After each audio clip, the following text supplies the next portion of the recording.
Yo, what's up?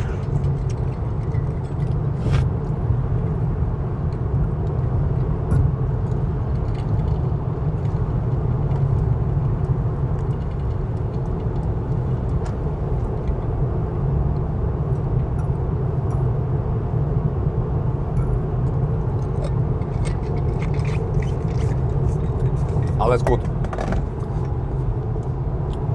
Wow, there's so little traffic here. Yeah, it is definitely Easter.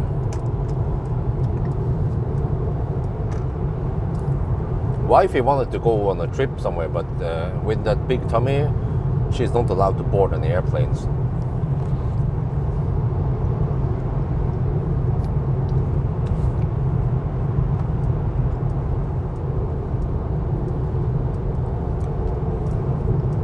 Status update. 620 kilometers. 278 watt-hour per kilometer. We are now at Cleavage. It's 6 minutes past 6, and it is still very quiet over here. If this was a regular weekday, it would be almost stau here because all the office rats needs to go to work. But now they are not working. These guys, they probably work at the Yemen or somewhere. EQA is supposedly open now, limited opening hours. But yeah, so we'll just turn around here and then head back north.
Okay, yeah, so we don't go further. Sometimes I would even stop here and charge. So at least this challenge, I'm not sure if I will ever stop at Cleavage. But I mean, I got my car bomb anyway at Espa this time. I mean, I will probably not go for Espa buns and the fat, thick waffles in the same challenge. And next stop is going to be somewhere north. Maybe let me see. Let me check here. If I delete this and then next, let me see. I have 51% battery left. What the heck? Damn.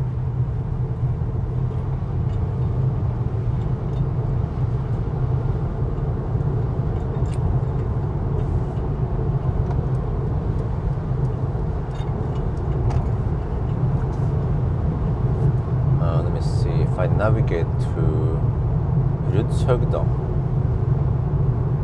let's go. 112 kilometers away, 128 kilometers. Okay, yeah, we could stop at Rudshøgda. We could stop at Brumunddal. No worries.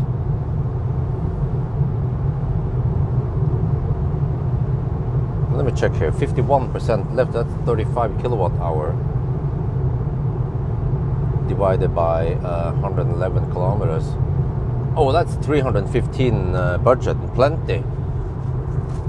I will consume only, I have tailwind now, so I will consume around 280. I could possibly go past, I might actually turn around at Rudshøgda. It claims now 16% at the Rudshøgda. I might arrive there with 10%. So I might actually go down to Brumunddal, to the supercharger Brumunddal, and then slack there, charge there.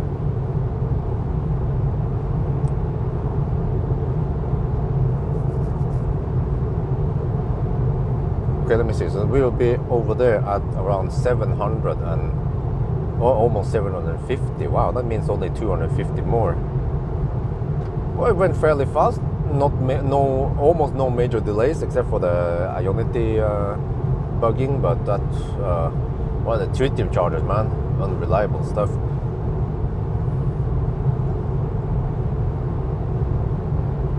Oh, but it is so refreshing that it is bright 6 in the morning.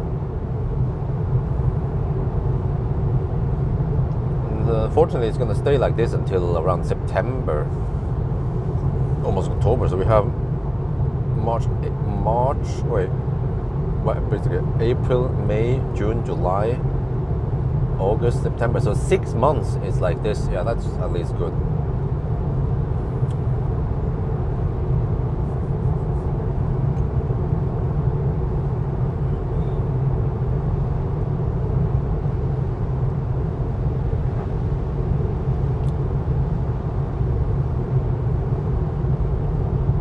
Not the best weather, but electricity prices are quite low nowadays.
Eventually have to land somewhere. Well, it doesn't matter if it's which direction it is. Yeah, but at least I want to land close to home, so I can just go straight home.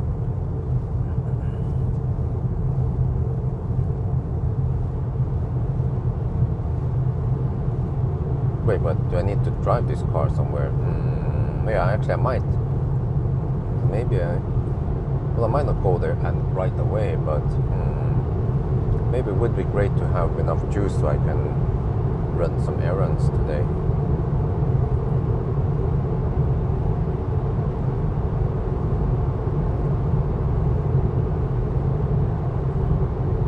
But I kind of need to buy a furniture at EQA. And I have to go there alone because I need all the space. But I wonder if it fits in the EQA, because the EQA is not very long. And that item I'm picking up is 50 centimeters wide, and one of us 186 centimeters long. So I should have used Millennium Falcon when I had a chance. Wait.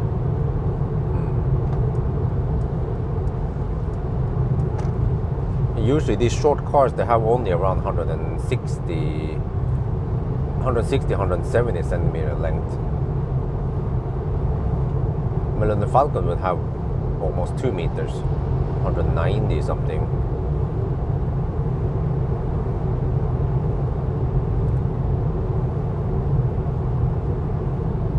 Oh, it's amazing how much that nap did. Seems like I must have slept for around 10-15 minutes.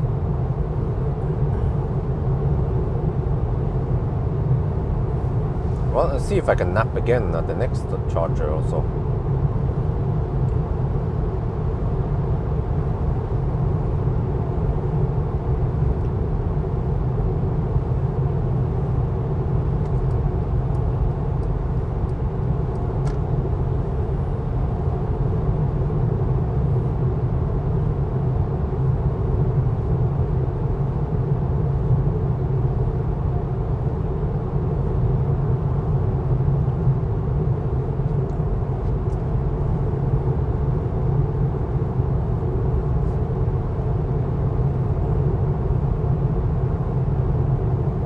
MG4 is best.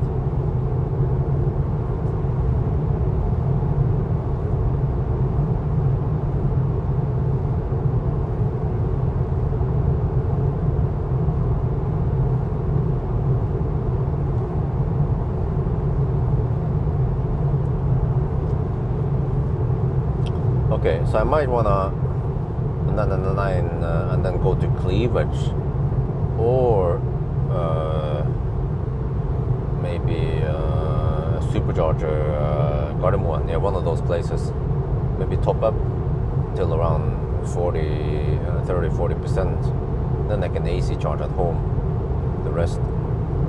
So if I need to run any errands, I will have, let's say, 50% battery. But that's actually plenty of range for these kind of city driving.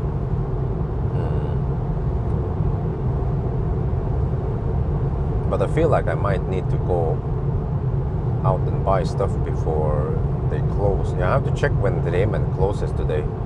They might have limited opening hours. And what about EQA?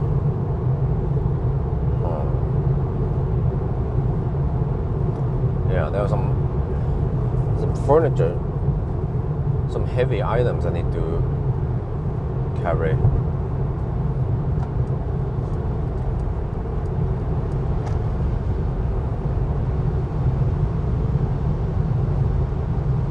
But I just happen to have small cars nowadays. I should have bought it when I had a big car. But this is where that family car would be very useful. Or if I had Millennium Falcon, of course. Because the press car shuttle will just be a small car. Hopefully the Soul with a new battery, that's heaven. And then the family car, I'll just get LED bar. Who cares about bad headlights? Just get LED bar.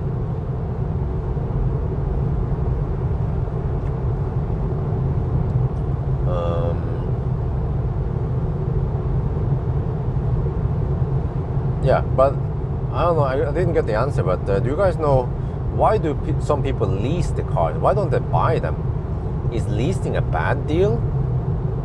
Is it like you lease because you cannot afford buying it, so you get a worse deal, you have to pay more for the ownership? And then what about renting cars? Why do people rent rather than buying or leasing? I had never leased a car before, so I don't know. Supposedly you have to pay a one-time fee plus a monthly leasing price or some shit.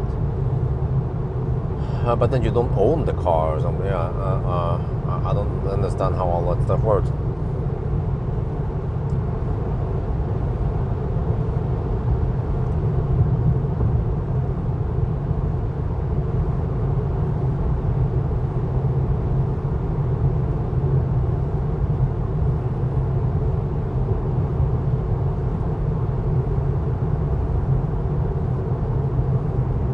But it also depends, because ZSEV has more space than MG4.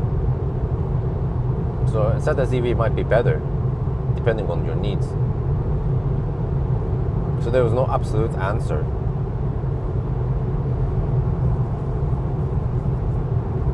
And also, ZSEV has better headroom. So if that's important, then ZS is better.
When leasing a car, you don't take the full economic risk after the leasing period is out. For instance, if the value suddenly drop. Okay.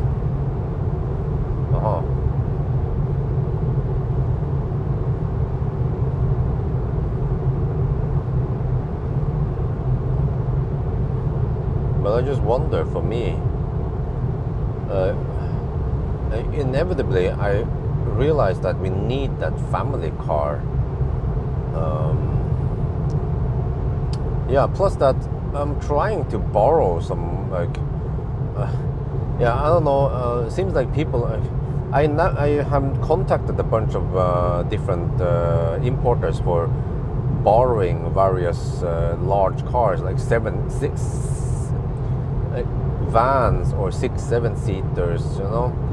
I got reply from Neo, at least. They were like, yeah, we have ES8, you know. I was like, okay, I mean, and then also ask Citroën and some Opel about those vans, the PSA vans. That would be interesting to try. And then also, I've been pushing also Mercedes. I want EQV and EQ and Vito, but I would like to experience how it is with EQV with a big family. It would be awesome to drive on a road trip somewhere like Oddendalsnes, not too far, you know. But then I just don't know how it's gonna work with newborn, because it would just be every 2 hours feed the newborn.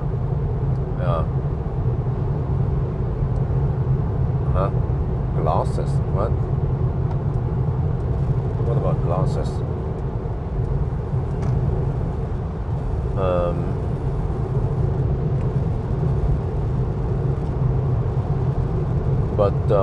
Yeah, so I'm not sure if I can cover the whole 3-month period where the inmates, I was supposed to say, the in-laws are here. So what happens if there's a gap where I don't have a big car? And we want to go somewhere. Let's say we want to go on a Sunday dinner together, right? Well, I'm not sure. Technically, Amar's dad is not allowed to drive.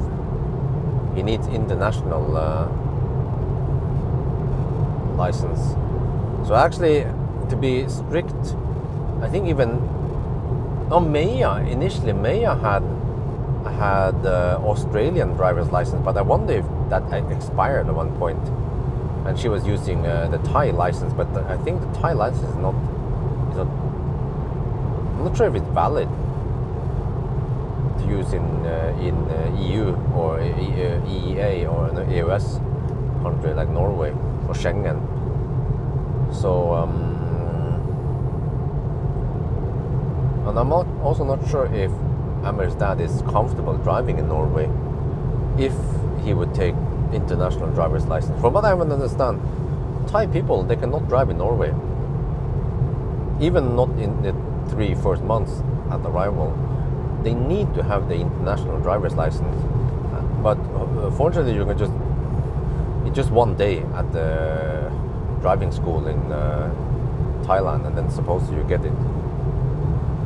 So I could ask Amer's dad if he wants to do this and how much it costs. I can cover it. Would be practical if he can drive from time to time. So we can, for example, we can go with 2 cars to some place.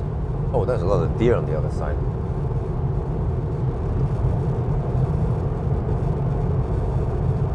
Why would you not lease a car, Anders?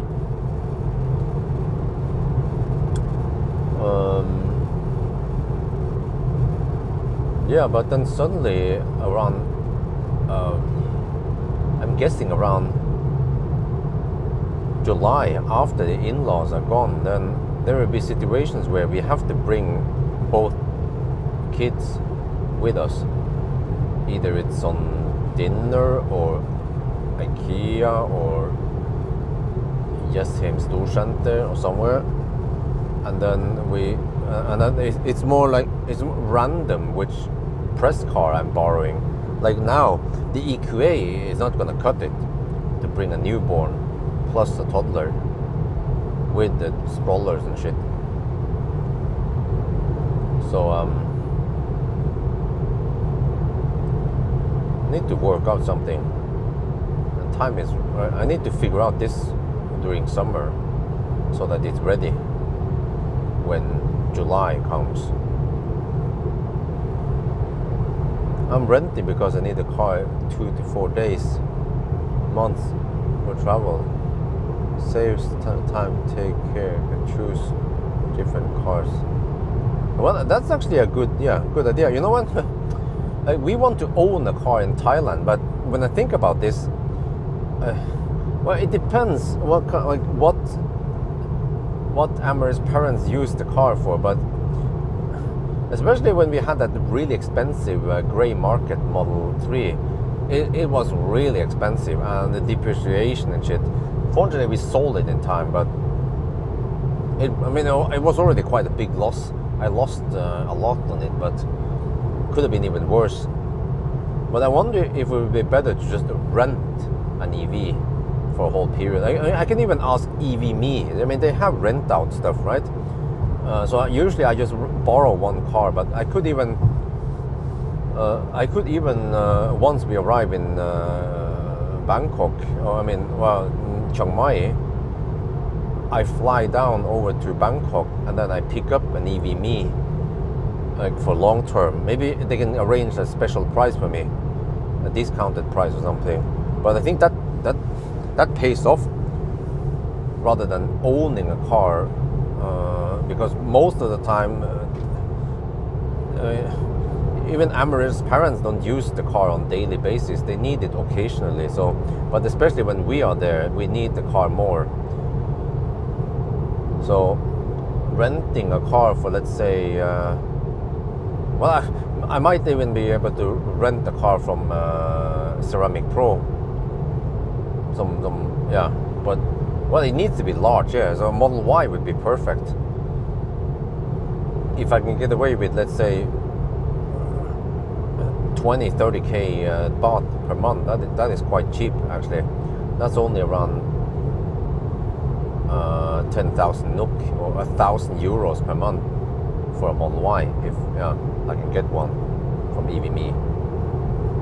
How much money they had to pay very much when they return the car, 60k euro. Wow, really? Damn. Yeah, they were. Yeah, I see.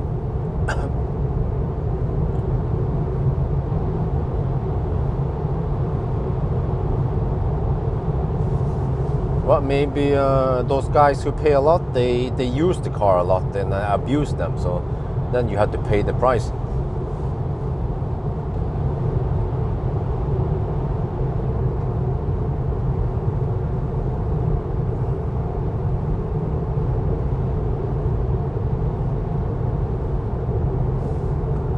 So I still haven't figured out what I should do. There are plenty of options, of course, but yeah. And then am I willing to drive around with advertisement, like Markus Bil advertisement or Elbilmek? Yeah, why not? As long as I get the car cheap. So there are some options. I could rent the car for a low price with some advertisement, or if I can't seal a deal there, I could even ask some of the importers. Like, yeah, now Audi is under Harald is in Audi now, so I could ask. I mean, I have plenty of connections. I could ask the importers, but it should maybe be one of the MEB cars. So either Skoda, Audi, or the Q4, or ID4, right? ID4, ID5, even ID7, but it's more expensive. High accuracy. Okay, well, we'll see about that.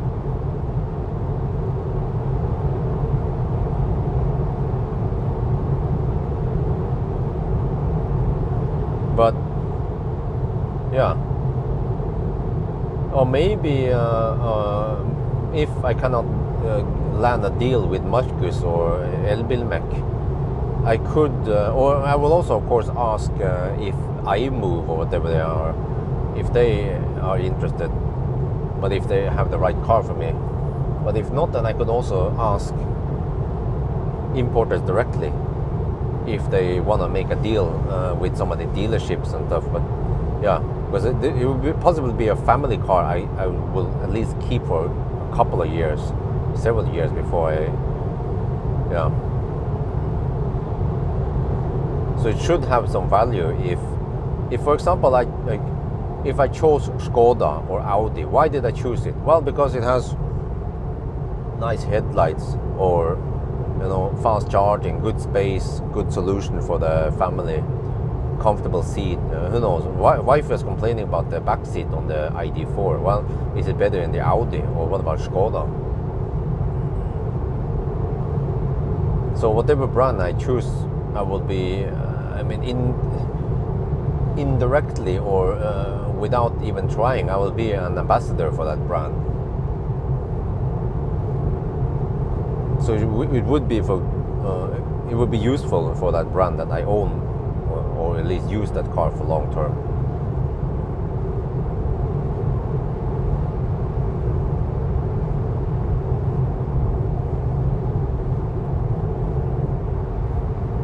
But yeah, but for me though, I don't care about owning it anymore. I used to, want to own cars in the past, but I just realized that it's not that important.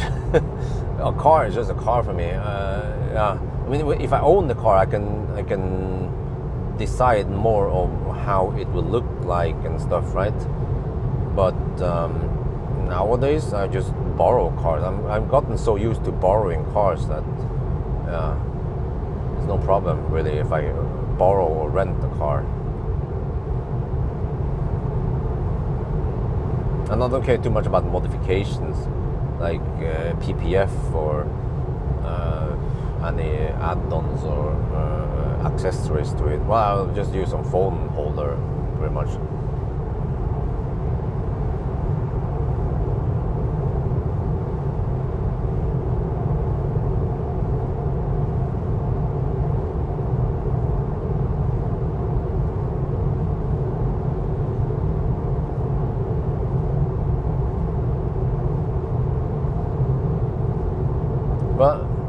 Well, you guys know the brands, right? Because for the longest time now, I've been thinking about this. Like, we need that family car, and then I've been looking the cars I tested, and I look at Polestar, and I was like, Polestar has Isofix in the front, but it's just way too cramped and way too not enough space. Volvo also, Volvo XC40 ain't gonna happen, too small. But MEB cars, they are really impressive because they have good space and they have the front. Even Tesla doesn't have Isofix in the front. I mean, you can mount the seat without Isofix, but slightly less. It's more cumbersome. Yeah. And also, I'm slightly interested in owning or using another brand, like a non-Tesla. Because in the past, I've been owning cars or used them long term So it would be interesting to experience, for example, MEB cars. How good is the app? How unstable is it? And what about, I mean, every time I borrow press cars, MEB cars at least, I get the app, at least for Volkswagen. But I haven't bothered with the Audi app. And also Kia, I also use the Kia app. But man, those are freaking basic and slow and very few features. And like, I don't know how hot it is in the cabin. I don't even know if preheating has started or not. It claims that it has started. Sometimes it didn't even start. Fisker. Well, why, Anders? I would like to know why I would go for a Fisker. Does it have, first of all, does it have Isofix in the front? And how much does it cost? Because I don't need a fancy car. I just need something cheap for roughly 400k, which is usually a stripped down ID4.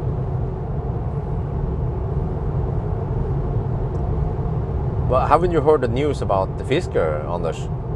You haven't, right? Otherwise you wouldn't even consider it. Soon it will cost you 10k NOK. Huh? What will cost me 10k NOK?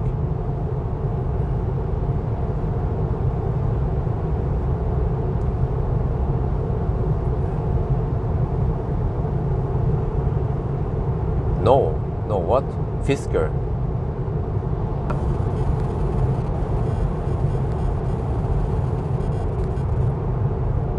All apps experience are very basic. Yeah, compared to Tesla. Tesla, man, is just. I think the closest I've seen is some of the Chinese cars. I wonder if it was Neo. I don't know if it was Neo or Xpeng. No, I think it was Neo. Neo actually has the second best app out there. It shows cabin temperature and that its HVAC is running and shit like that.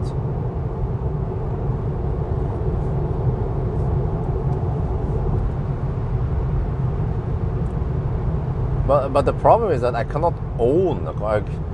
Well, if I want to buy a car, I need to then take a loan, and I don't think the bank can give me any loan. Or and then I have to pay for the car plus insurance, and then I mean, the only reason for me to buy a car would be if I would get like a special Tesla Björn price. A promotional price, an influencer price, you know, minus 30% on that car, some shit like that.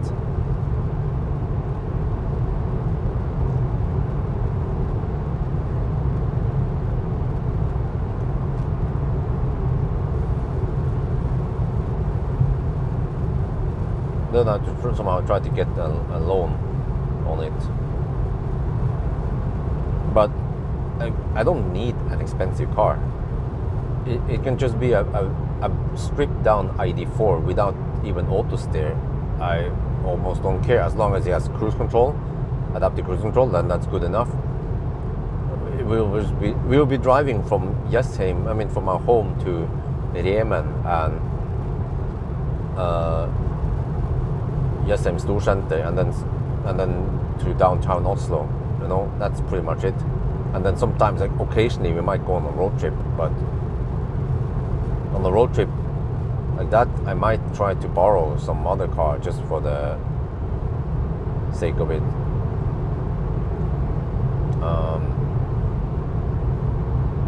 Yeah.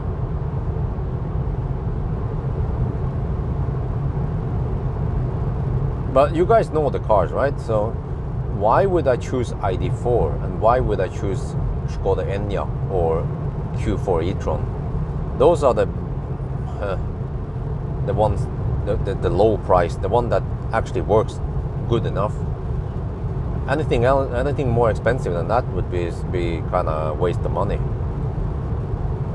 Since you already know that, you know, I will not use that car that much. It's just getting from A to B with enough space.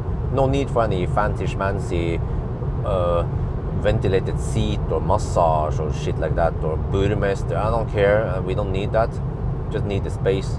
And actually, range is not even that important. I couldn't even get away with a smaller battery, since I'm only driving short distance. And I'm very good at planning. So if I know we're gonna go somewhere, I will of course top up the car. But as long as there's app support, preheating, keep climate on, that is like very useful and important features, especially during winter. Use ID4, yeah. I don't even care if it has degradation. But if I can choose between something brand spanking new versus something used, I will try to go for some kind of sponsored stuff, either via my sponsors like Valdemar, or Valdemar would probably be interested if he can put his sticker on it, right? And then we make a deal, something that he owns it or something, I don't know. And then Marcus, same there, he will then put his sticker on it, and then I can, let's say he owns it and I can rent it from him or some shit like that. And then other solution would be directly with Volkswagen, Audi or Skoda, but they just happen to be Møller, yeah. And I have good connection with Møller. If they would give me some discount on something, or if they have a good leasing deal for me or some shit, I don't know.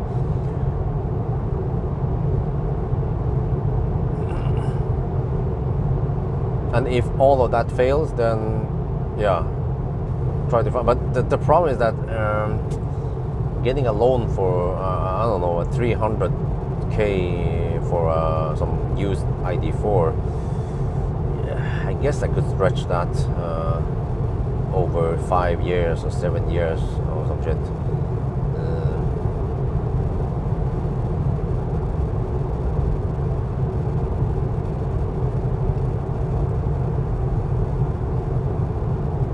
But I mean, eventually, once the kids grow big enough so they can walk. Wait, do we have anyone here? Do you guys have kids? At what age do we stop using those freaking strollers, man? Like, strollers and shit, man. And also we have to bring diapers and extra clothes. Eventually, the kids, they will not make a big mess and they will not shit in the pants. So I'm wondering, around 5 years old, maybe 4 or 5 years old. Well, little brother needs to be 4 or 5 years old. Oh shit, in 4 or 5 years maybe. Well, at least in 2-3 years we can. We don't have to bring any stroller stuff for Isabel anymore. But once the kids are past, let's say 6, 7 especially, then even a Model 3 would work, right? Even a freaking Soul would work. We don't need to bring any shit with us except for ourselves.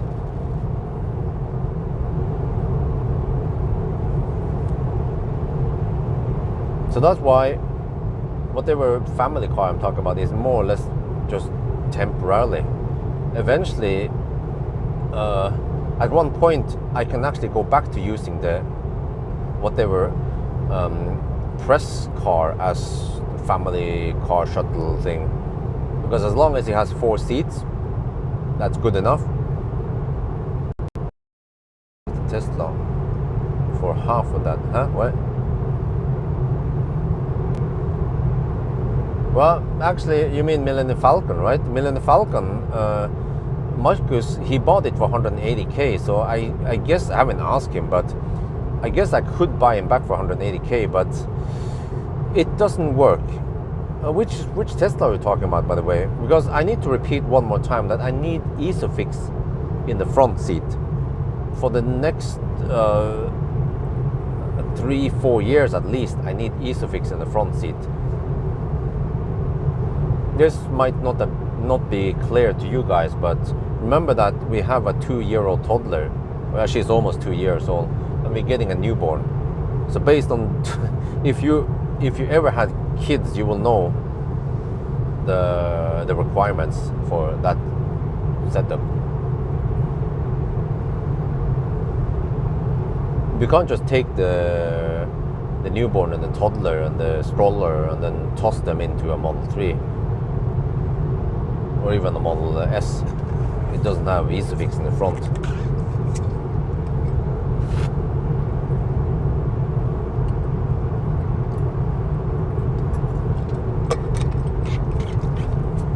So I'm thinking, yeah, if everything fails, get some ID4, used ID4. Some degradation, I don't care too much about it.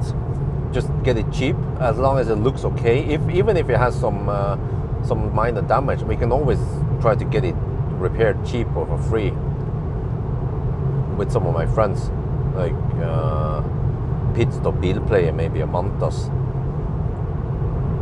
ID4, wow, 239, that's not too expensive. Yeah.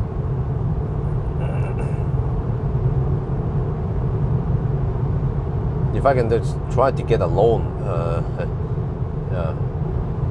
And then for 200, wait, can you do the quick math here, EV KX? If I take a loan and over 7 years, for example, if I take a 200k loan, well, actually, you have to have Eigenkapital, but whatever, right? Roughly 200k loan.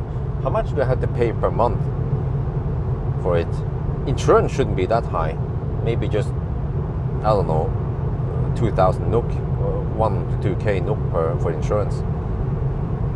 And then I can probably get very cheap or maybe even free repairs from Elbilmek if there's something that needs to be replaced, like brakes and shit. Or take a EU control.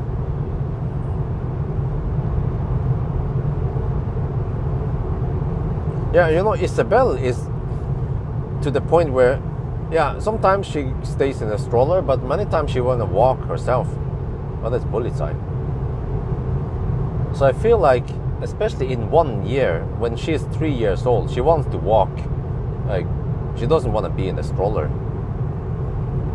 2,000, yeah, that's not too bad. Okay, and then insurance should be around 2,000, maybe no more than 2,000.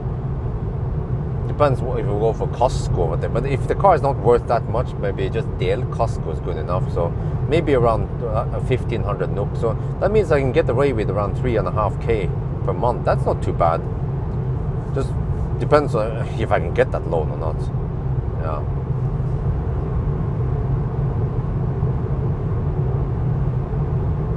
But I mean, if the car actually doesn't cost that much, then I feel like some sponsor, like Marcus or someone, would be willing to kind of almost give it the car almost free, right? In exchange that they get the sticker on the side of the car.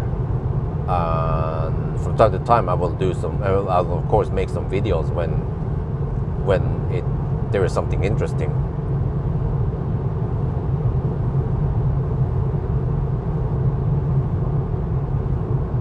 Yeah, I wonder if Marcus is up for it. He can buy, you know, let's say he can buy a second-hand ID4.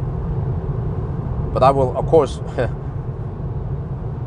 I will then tell him that, okay, he can do the chrome delete or whatever, but I don't want tinting, because it ruins the vision, and it actually, I claim that it messes up the blind spot. Sometimes, depends on what situation it is. But yeah, if he buys, for 200k for him is not that much, but then he needs to pay for insurance and stuff.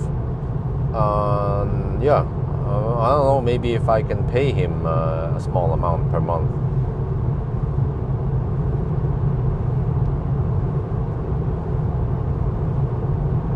But we'll see. I have to figure out something. Oh, I'm down to 17%. Oh, we will supposedly arrive at Rudshøgda with 8% left. But if I can reach Rudshøgda, then I should definitely be able to go down the hill and then charge at the supercharger instead with maybe 2%, 5%. Is it not easy to get an international sponsor? Marcus Biel is only in Norway. Well, that is a good point. Because actually, I bet the Ruplan is quite big. And Kempower, they are freaking huge. And the money I get from Kempower is just pocket money for them. So yeah, I mean, the reason why I have Marcus Beal is because I have the close proximity to get cars from him, which has really high value for me. And also another problem is that I don't want to clutter the starting screen. It is already kind of cluttered, right? I don't want more than that. It's pretty much we have reached a limit of how many sponsors I want in the starting screen. So which means that if I want someone to sponsor me, it would be either, but the Route Planner and Pawel, they are not into that kind of stuff. So it should be Marcus Beal or Elbil Mek. And they are both into buying cars and kind of lending them out, right? So one of them is a good candidate if they feel like it. We can always make some arrangement.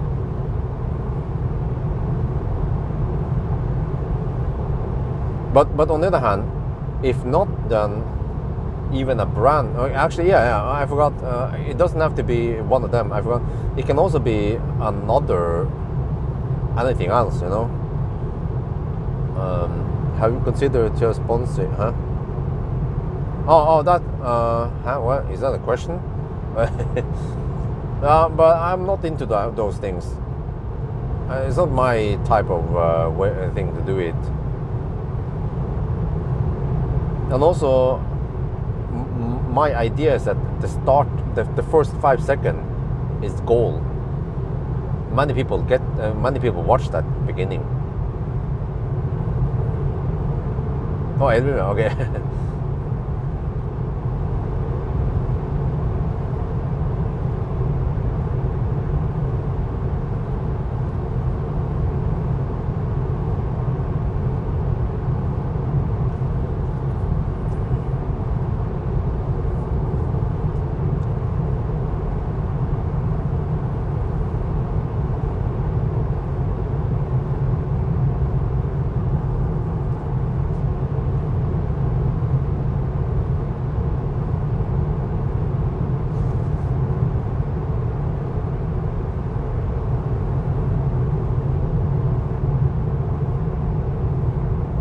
But what I might do is that I don't want too many complicated deals here. So I think eventually around August I will ask if I can buy the Soul, and it'll be used as press car shuttle.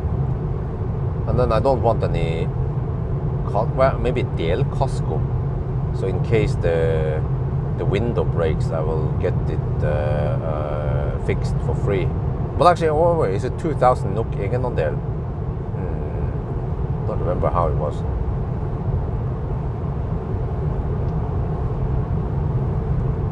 Yeah.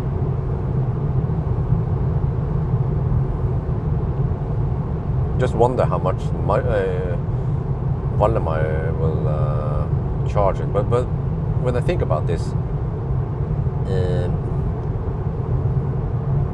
you need to take the value of the new battery plus the car he bought with a kaput battery. Yeah, that's true. I think it should still be around 50k NOK.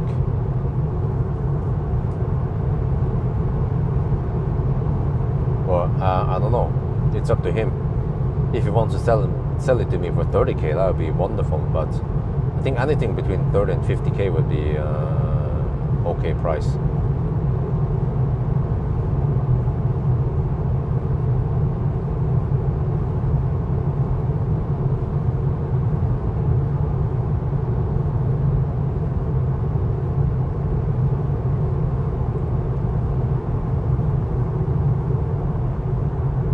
Oh, down to 12% now. Oh, but the car claims we will arrive at Rudshøgda with 7%.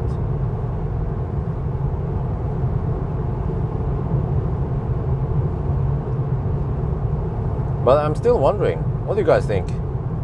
Okay, for example, if we have to choose between ID4, I mean, either way, if we go for Valdemar or Marcus, right? or the importers directly. If we can choose, should we go for ID4, Q4, or ENIAC? They are, I mean, space-wise, they are more or less the same. Except for that ENIAC has a slightly boxier shape. Yeah, I managed to fit one more in ENIAC.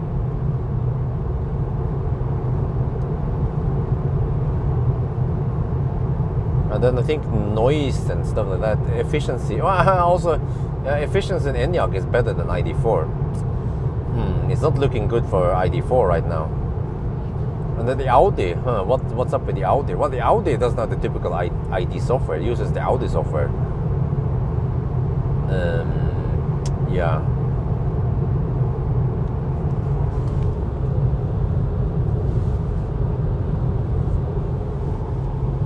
So at least if I would rank them, it would be either ENIAC or Q4. But I wonder if Q4 is more expensive than ID4. Maybe that's why ID4 is so popular. But then ENIAC should also be fairly affordable, right?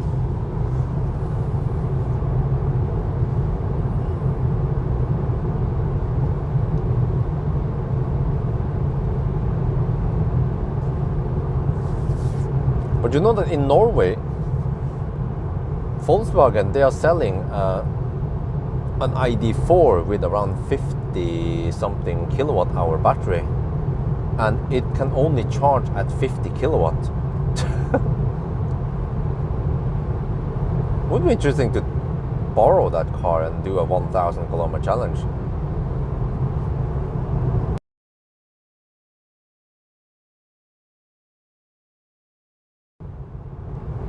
Skoda, yeah, I like the Skoda, but yeah. I mean, even the Skoda can't go wrong.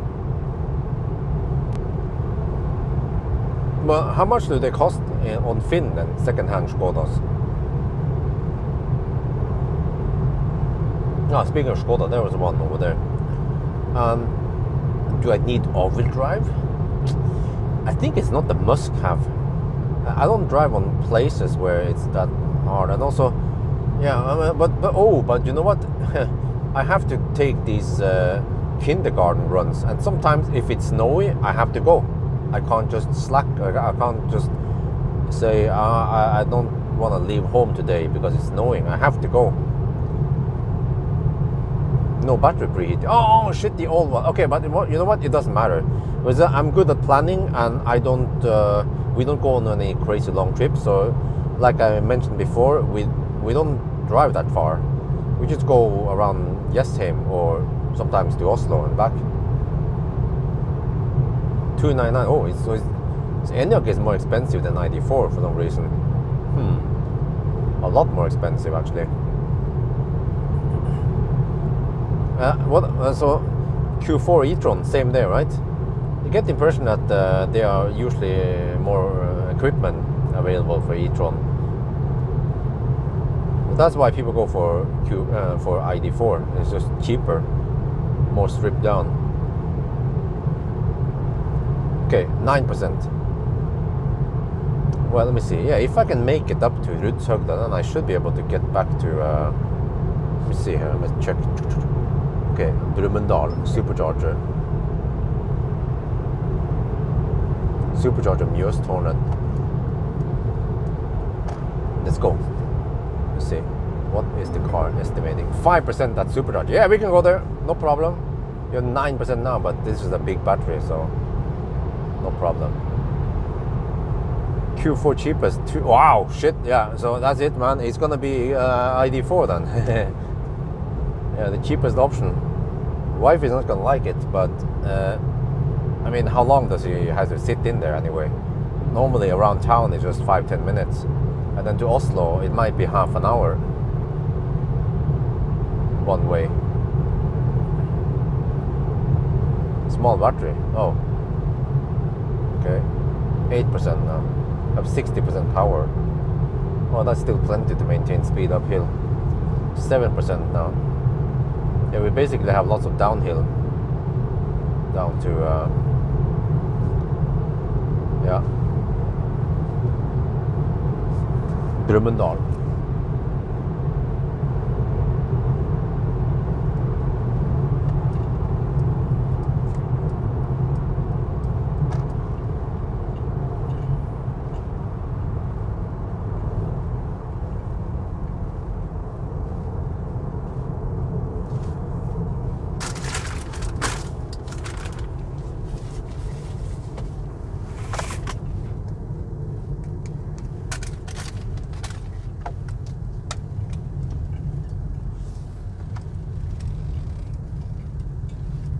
Well, but I still wonder if wifey, she says that her back, her back hurts after sitting in the ID4 too long, but I wonder if that has something to do with the pregnancy.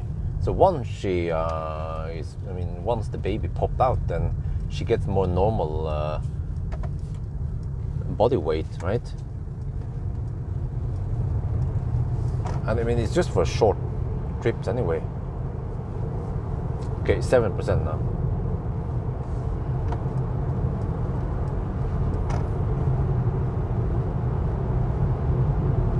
But also, I'm not even sure if there's any difference in seat between those models. If I have the chance, I should test. Yeah, I'm gonna eventually test Skoda Enyaq with a new motor, and also I have already booked an Audi. It is in the upcoming. Well, I'm not sure in that list. No, wait. It was Volkswagen, I think.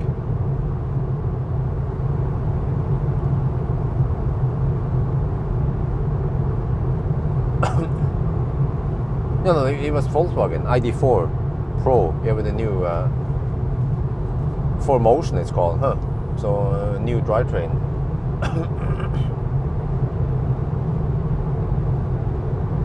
6% now. Go deep.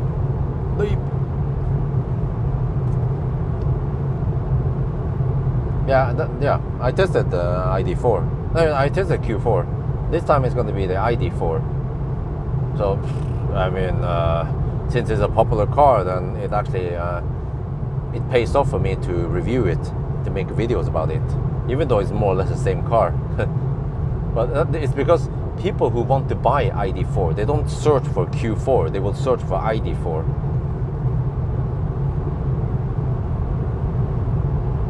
So that's where I get my views. I know from the past that ID4 videos have gotten lots of views.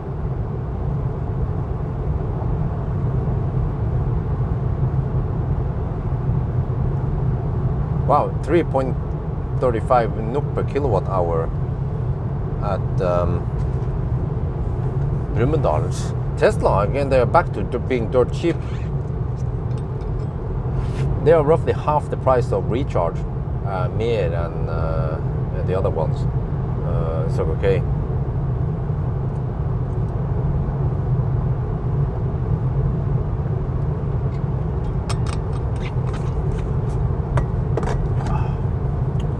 So yeah, supercharger and Ionity for the win.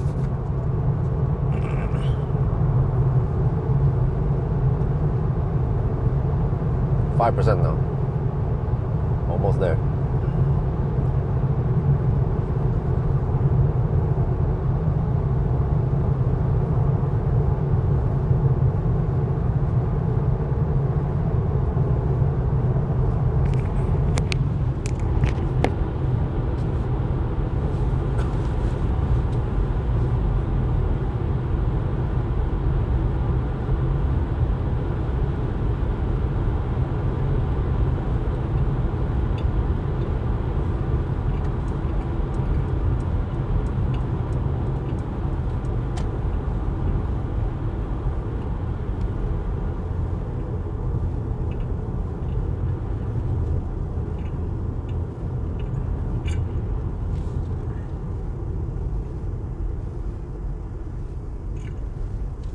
Yeah, of course.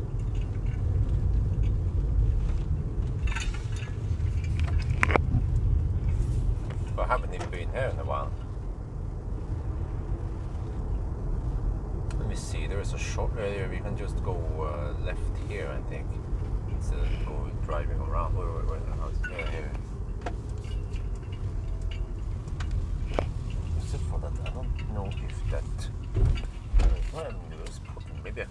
over to a gas station from here.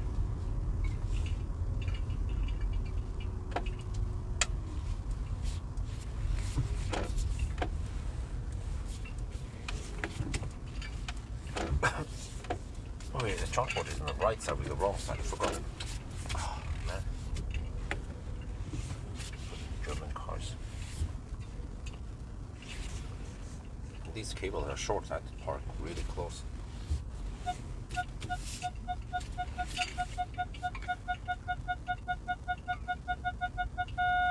Oh. Okay. Status update. 743 kilometers. 276 consumption.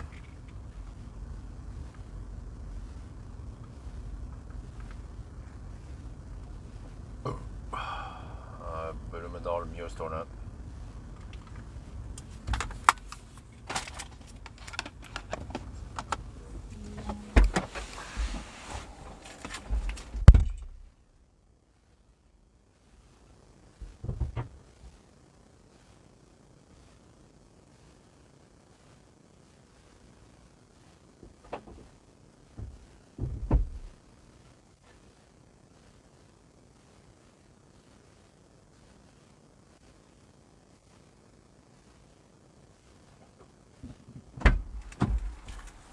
Let me shoot the B-roll here.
Wait, is that place open?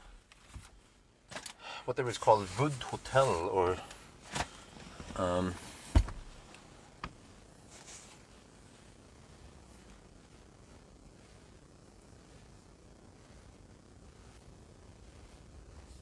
it's 7 now, so check here.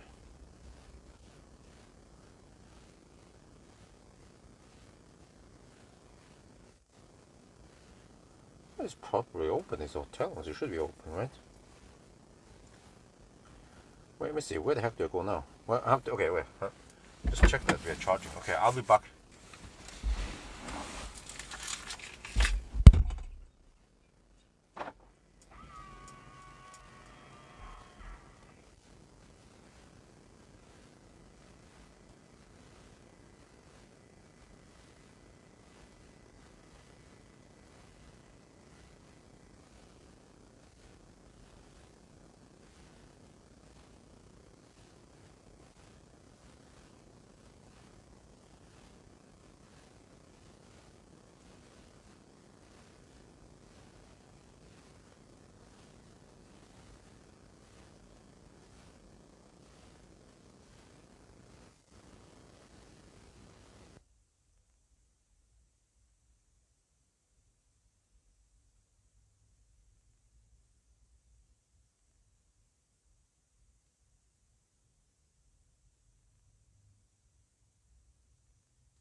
Well, that was a bummer.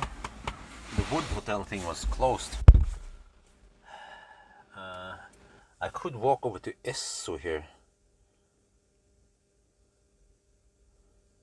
Or maybe that's close. Yeah. I'm not sure where the heck.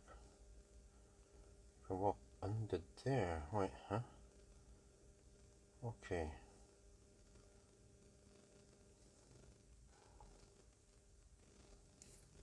Okay, maybe I'll bring the jacket and I walk over to Esso. I'll be back.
Okay, I'm back. Wow. I didn't run the preheating, but we are getting some passive heating here.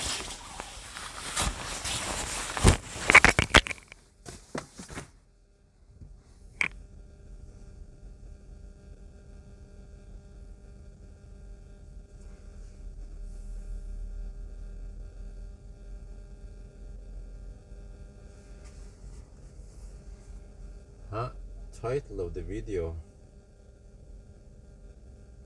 Oh shit, my bad.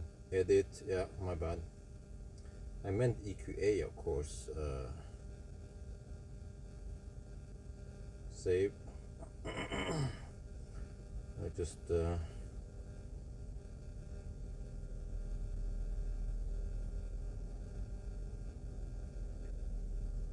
little brain fart. So let's see. Yeah, I'm even too lazy to move the camera. I was out. I had to go to ouch, to the restroom. Now I'm back here.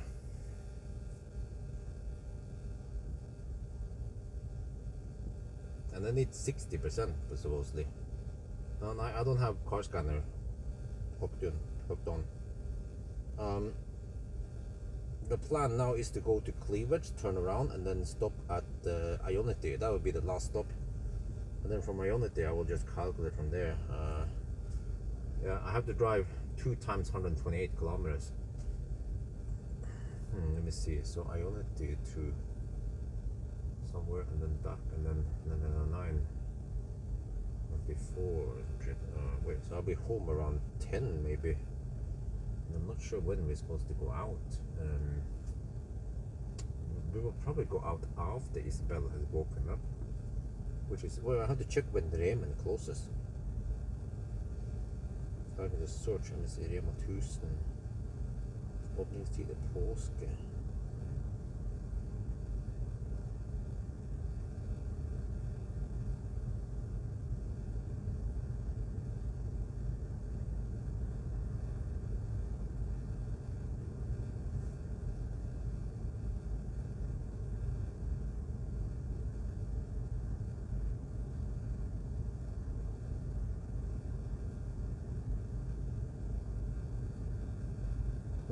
They close at 4. Oh, okay.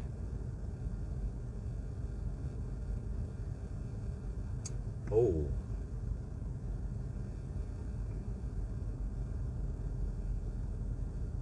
What about that Yes place? Yes Bazaar. Check here. When we open soon. So you see, do they have the? Oh yeah, it says also 4. Okay, it goes at 4. Yes Bazaar. Do they have updated opening hours now? Okay, they might close at 7. They're Muslim, so they don't care. They don't celebrate Easter. 56% now. I think we're almost good to go.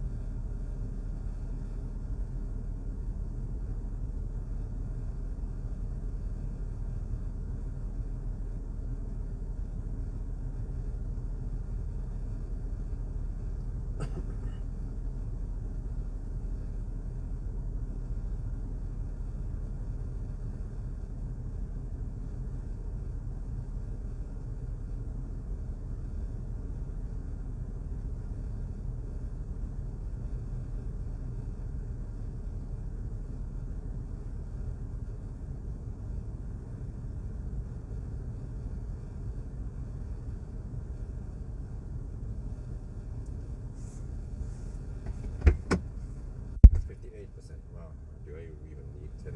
Well, I'm 84 kilowatt. Okay.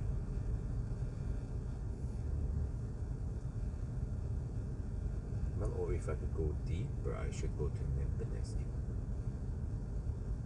Oh, but I have hit me on the way back now. Okay, let's go 60%. Yeah.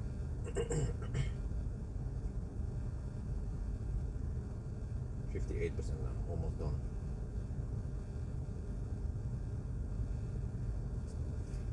Show you guys some stats maybe.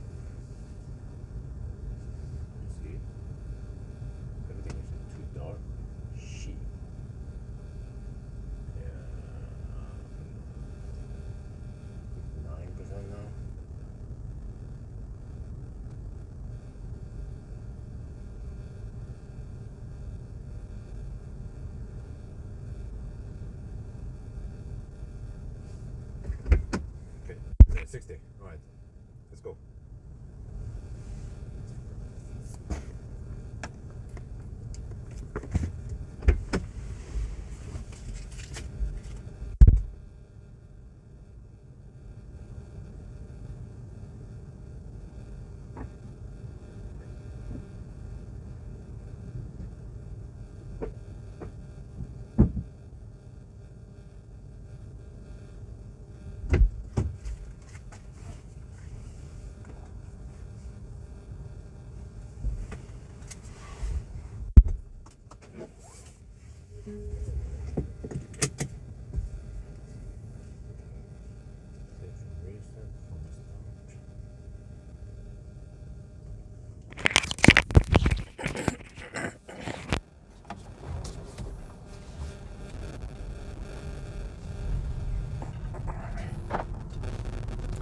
Okay, where to? Cleavage first. Oh, I feel like we're getting a lot of free heat now. Almost as if it gets too hot. Okay, let's see. Burger King Krafta, go.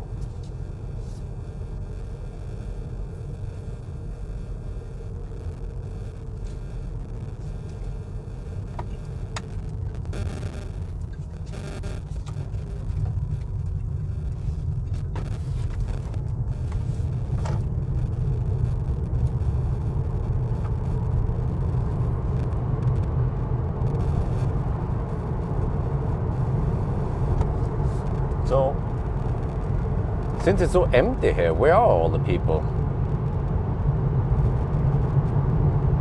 Yeah, where are they on vacation?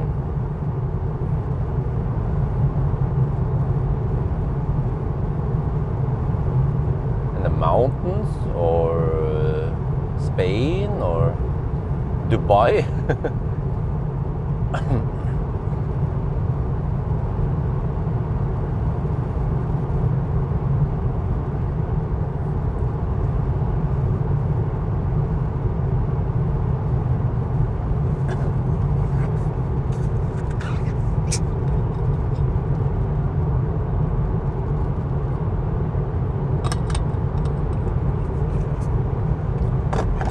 Okay, so Norwegians, they go skiing. All right. But there's still snow in the mountains. Trysil is packed. Oh, I bet also Hemsedal, right? Gol, Hemsedal, Filefjell, all the mountains are packed. Run for the hills!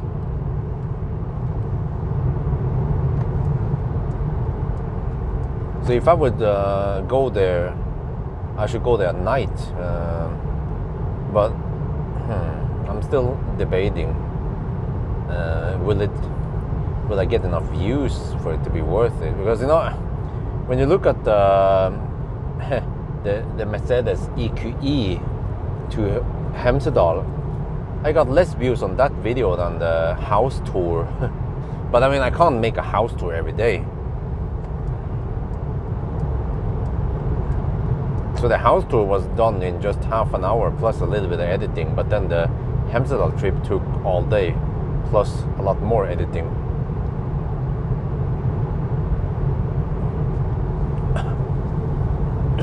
Home with family, yeah, that's also a possibility.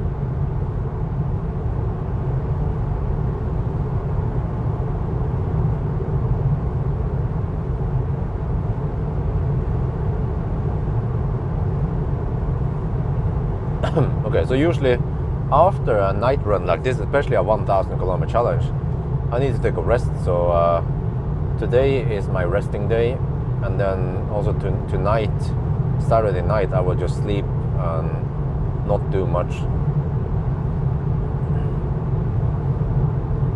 I'm thinking maybe, well, still debating if I want to do an acceleration noise test. It will probably get low views, but I mean, actually, I get the impression that some people are interested in the EQA 250 plus.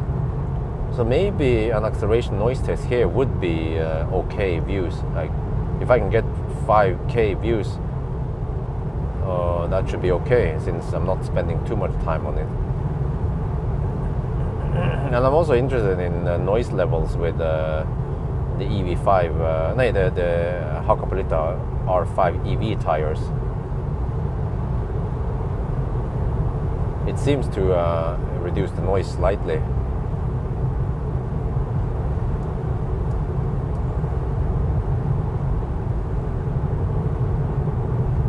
But then what about acceleration? I mean, compare the weight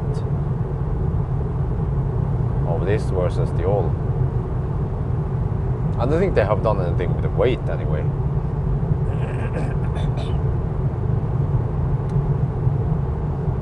Well, the sun is coming up, that's good. Well, actually, the sun is already quite far up there, which means that the tarmac is heated up and the temperature is rising.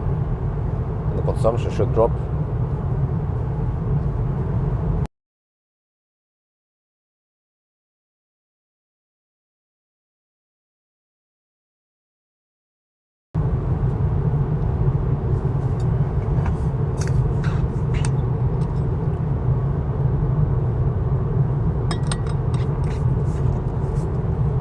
You go to Oslo, smart. Perfect, yeah. Because actually Oslo now is quite empty. Less traffic. In the lowlands area, we have less traffic. All the people, they're going to the mountains for some stuff. I think once Isabel is big enough to start school, we will, during Easter, we will probably just go outside of Norway. Maybe take an Easter road trip. Sounds awesome, man. We can go to Belgium, Spain, or I don't know. Well, Spain is kind of far, but at least southern Europe, right? Southern France, maybe. Yeah. We just need a couple of days of hammering with the kids.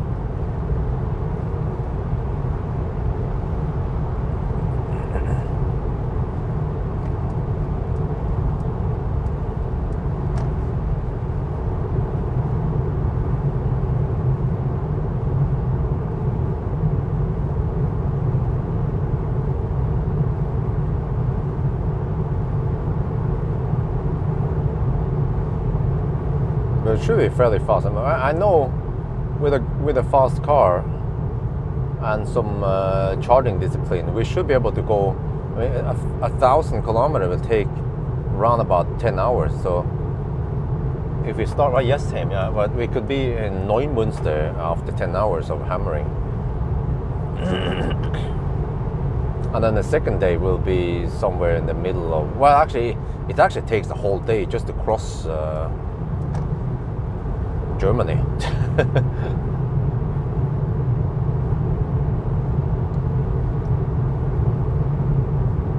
But that means 2 days for driving and then 2 days to go back. Oh, that's a lot of days lost. Okay, maybe we just fly then. Fly to Spain. It's not that often that we fly anyway.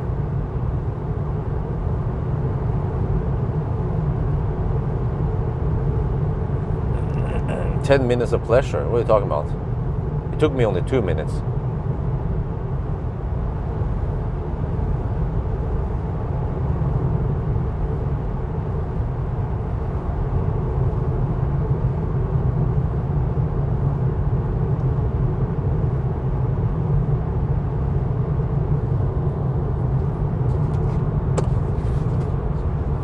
Wait, do I have the window cover? Yeah, I have it here, yeah. Now I suddenly need the sunshades. Wait, or... Oh, they will be cloudy again soon. Okay, whatever.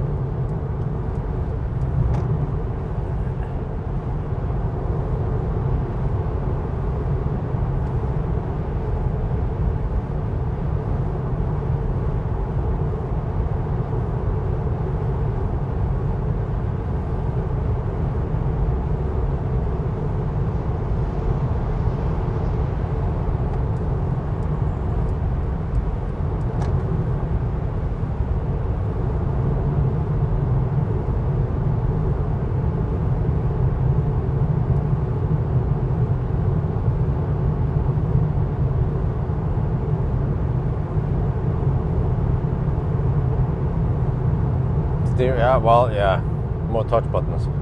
Well, at least they are in different levels, so you don't accidentally rub into them that easily.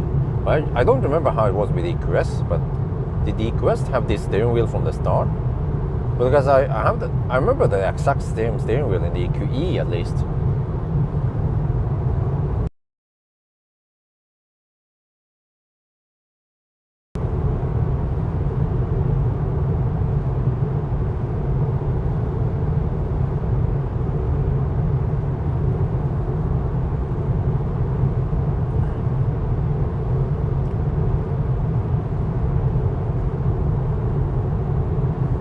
Yeah, here it's cloudy. Okay, it's only sunny around Hamar.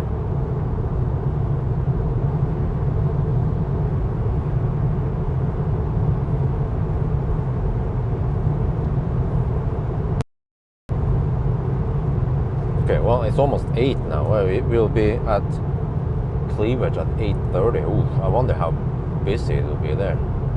But it's just a Saturday anyway. Yeah, it can't be that busy. Since no offices are open on Saturdays. No, what do you call it? Municipality and government, they are closed on Saturdays anyway. Only some, I don't know, maybe shopping malls are open limited days, limited hours, I mean.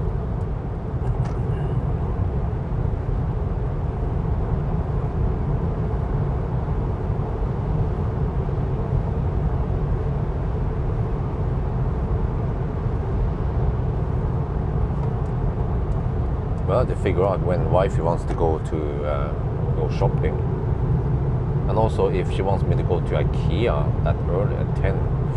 Well, I haven't measured if I have space for it even.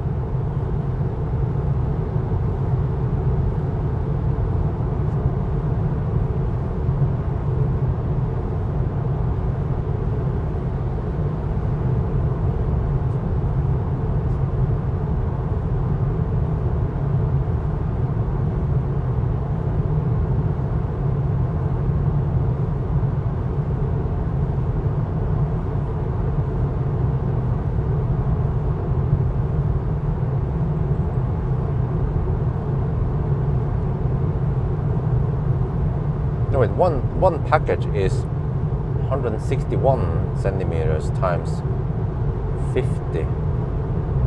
Oh, 160 should fit here, right?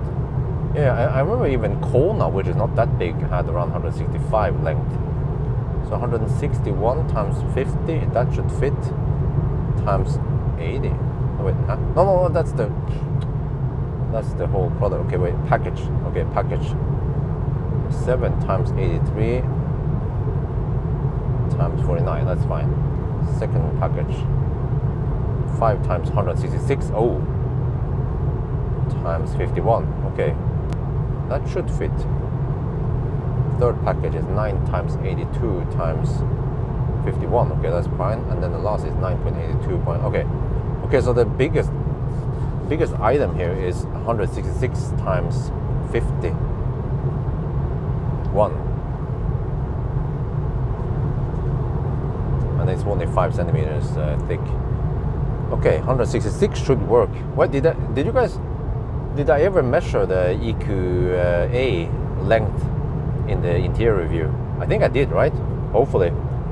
So if someone could check out the length, because if I have 166 centimeters or more, then I can go pick up. I can buy the whatchamacallit again. The IKEA furniture. Well, how heavy are each package? Let's see, 13 kilograms. And the big package is 22.5, okay. And then 17.5 and 18, okay.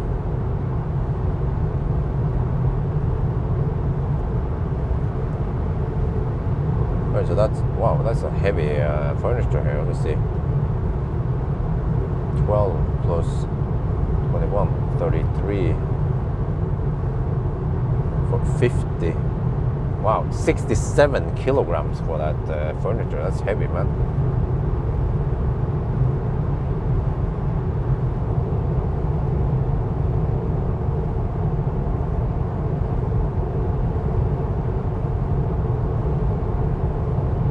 But I can just do a simple test.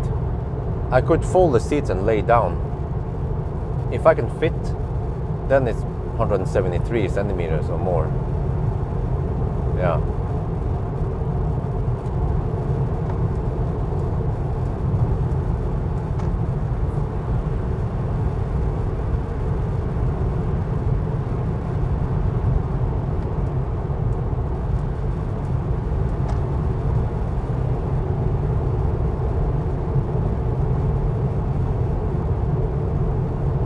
It's even Opel on the Easter. What's Opel on the Easter?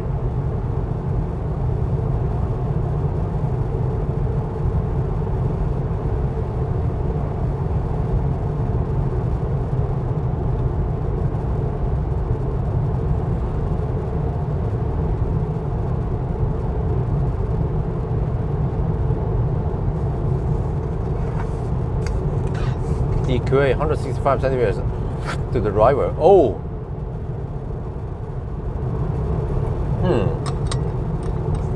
The thing is that I never measured. Well, I could put it diagonally. It should fit. But how wide is the seat? Or, you know, the passenger side. I never measured how wide the seat is. Maybe it's around 50 centimeters. But diagonally, it should fit. Just have to bring some securing straps and just strap it on. Oh, thank you very much, Niter. But it sounds like it fits. I just have to slide it slightly forward so I can fit the 166 centimeters. But then we have the center console. Yeah, that eats up some. Because my seat is basically roughly at the center console anyway. So even if I push my seat more forward, it will bump into the center console. Yeah, EQA might be one of the worst cars. It would be better to do it in the EQB.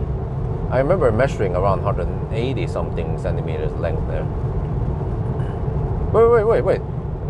Niter, I just remember something. Can you check if I did the measurement on the ID3? Because Cooper Born is basically the same. So I wonder if... Nah. Is it possible that ID3 Cooper Born has more length there?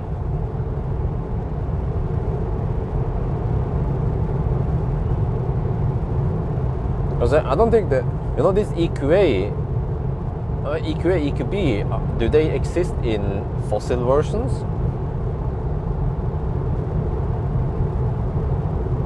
Or are they pure EV platform? But they don't look like a pure EV platform.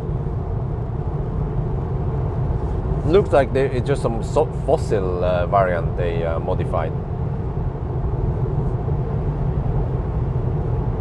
Trunk width 105. Okay. What if I do the Pythagoras? I can figure out it should fit then, since it's 166 times 51 centimeters. Oh, so what? So EQA, is there a fossil EQA variant?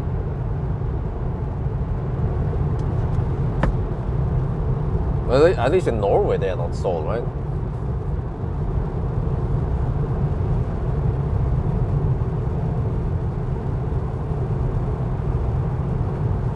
But ID3, I was very surprised to find out how much space we have in the ID3.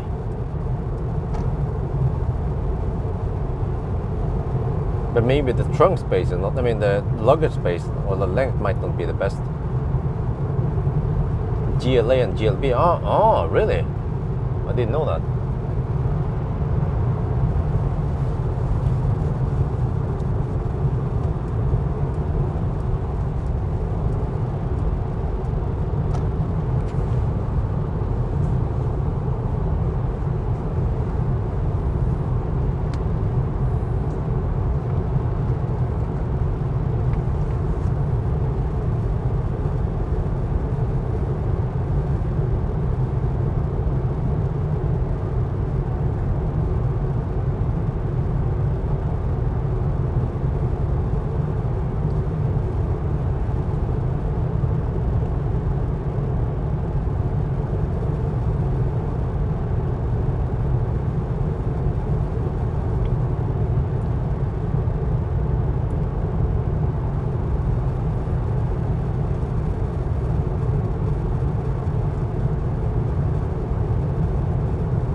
Good morning.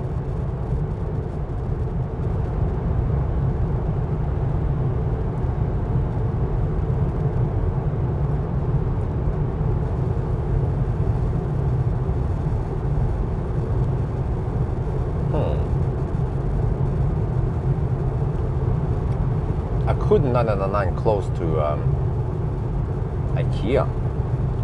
Then I save some time. It's going to be slightly slower, but I mean, we didn't pass any cities on the challenge anyway. I can 999 in the 90 zone. Well, actually, it will be more, yeah, most likely in the 90 zone.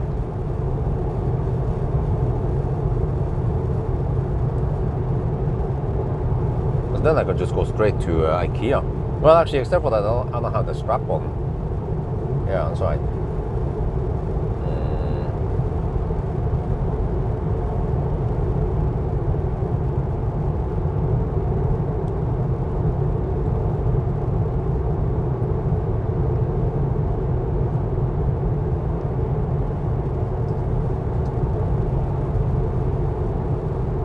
Oh wow! Oh wait, huh? Okay, so 158. Wow, that's just 7 centimeters shorter than this car.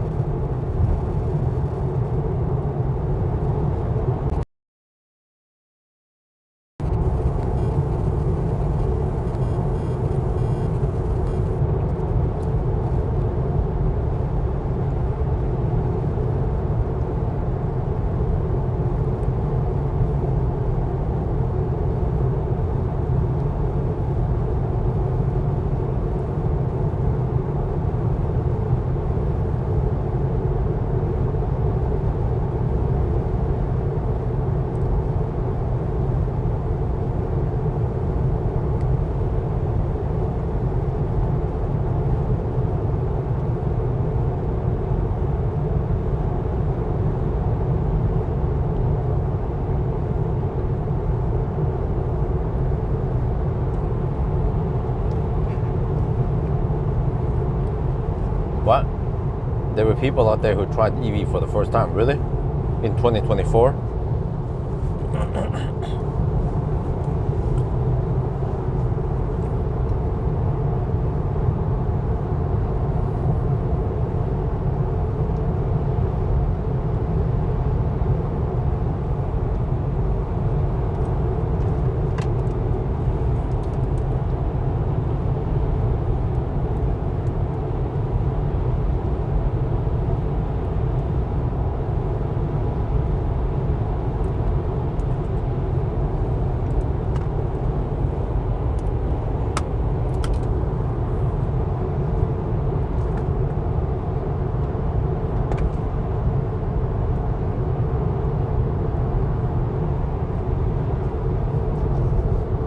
Hour and 40 minutes now.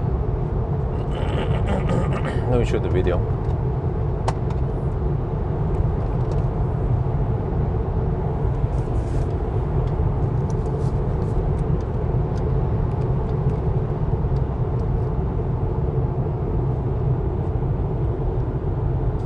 Because the time is almost 8 and we have to add 40 minutes to the current time. That is the 1,000 kilometer time. So 8 hours and 40 minutes.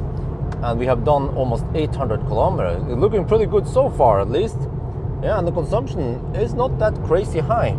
First, I was expecting over 300, but it has stayed super stable at around 275-ish through the night.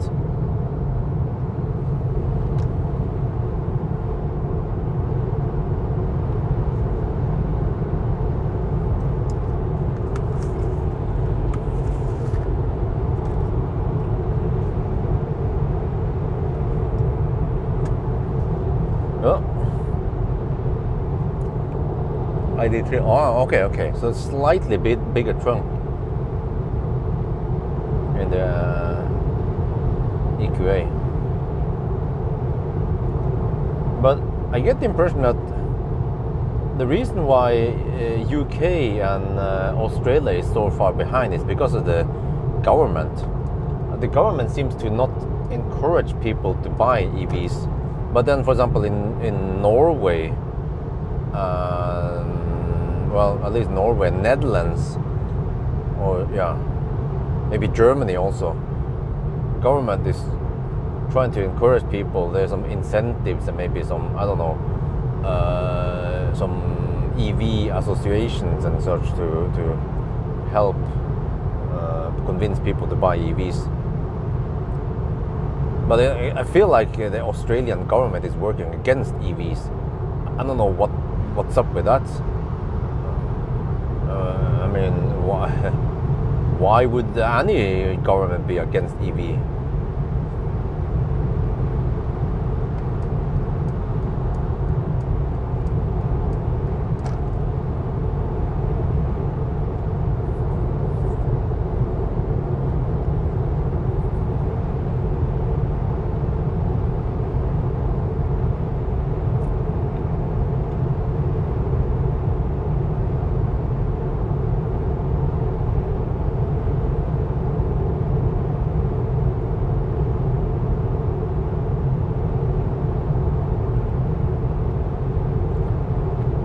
Well, I should finish around 10.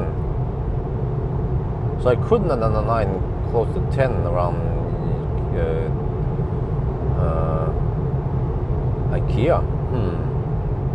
That would save me almost half an hour driving over there. And I can just summarize somewhere like in Circle K or somewhere nearby, and then go over and do my shopping, and I will have plenty of juice. Well, wait, I wonder if I even have the Type 2 cable with me. I should, right? So I can juice up on Type 2 while I'm shopping.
What, 802 kilometers now.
how do they interfere with the construction of charging, man? Isn't that illegal? I mean, as long as you have permission to build, then nobody should interfere.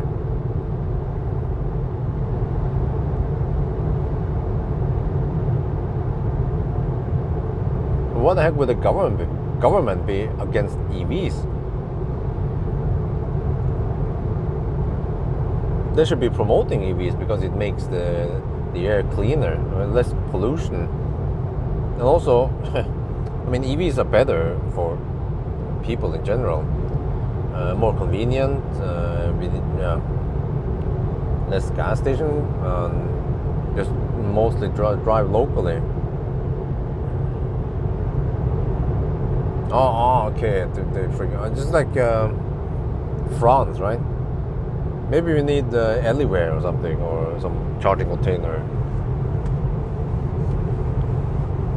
Maybe it's easier then.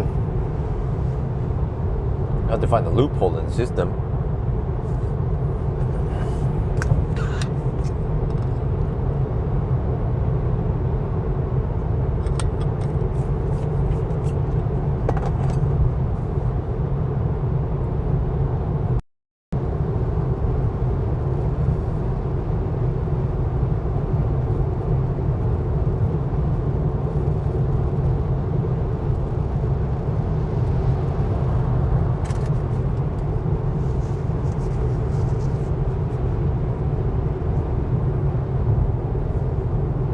Not so nice weather over here.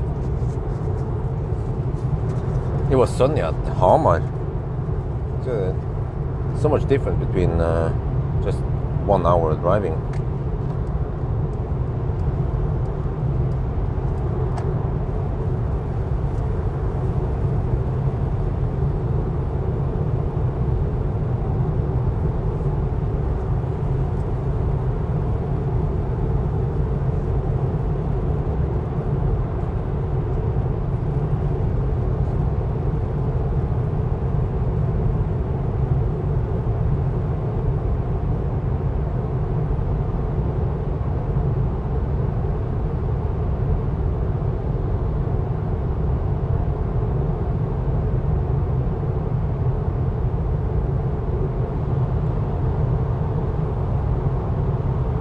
Okay, we're gonna end up near Alnabru, EQA. So we saved some time there. Yeah, it takes usually 25 minutes to hammer downtown. Just have to deal with some traffic maybe on the way there, but whatever. I mean, we had literally no traffic through the night, so average speed has been quite high. Actually, on each leg now we have roughly 123 kilometers per hour average speed.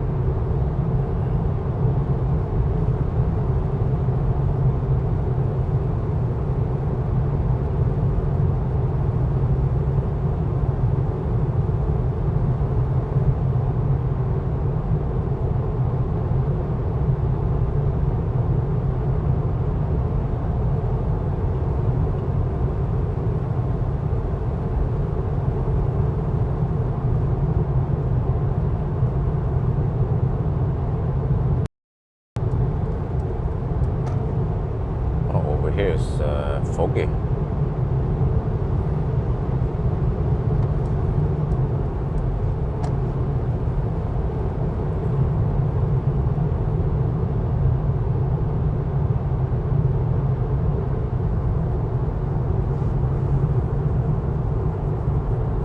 Okay, so I have to stop somewhere, possibly Nebbenes or Dal. And then I have to drive north a little bit and then turn around and then 999 around, yeah, Alnabru, Furuset.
getting sleepy again.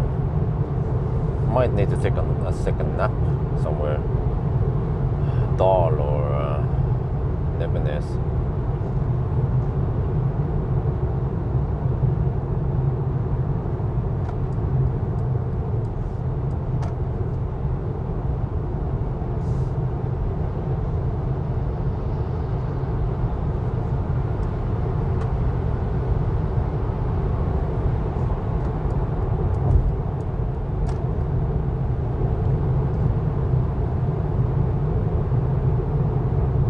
Have 20 minutes wink. Huh? Wink.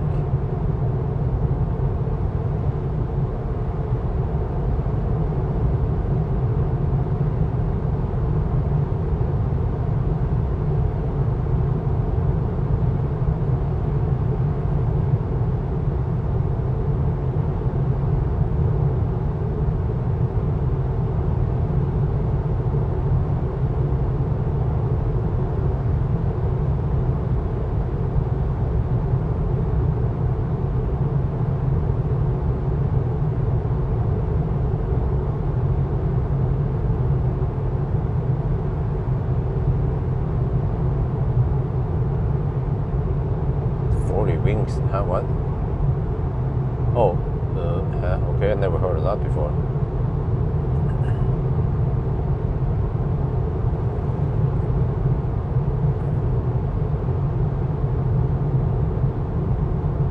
Okay, let's see how the traffic is 8 in the morning now. Towards Cleavage.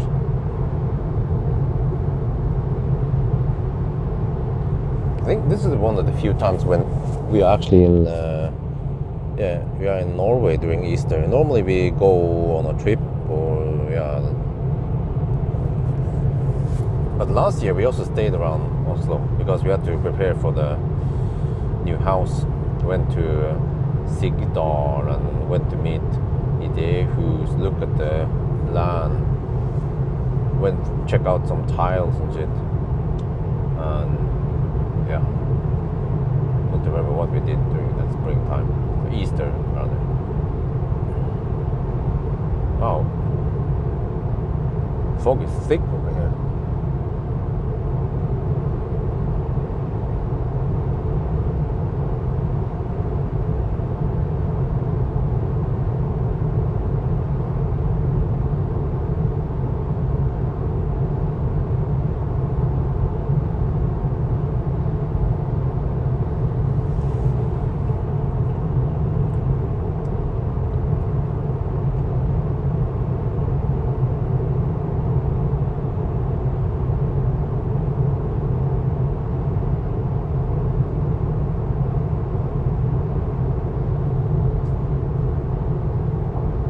I think there's a truck in front of me.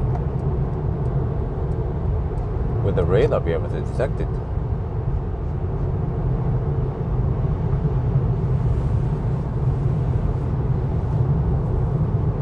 Oh, I see the truck now. Okay, it's not far away.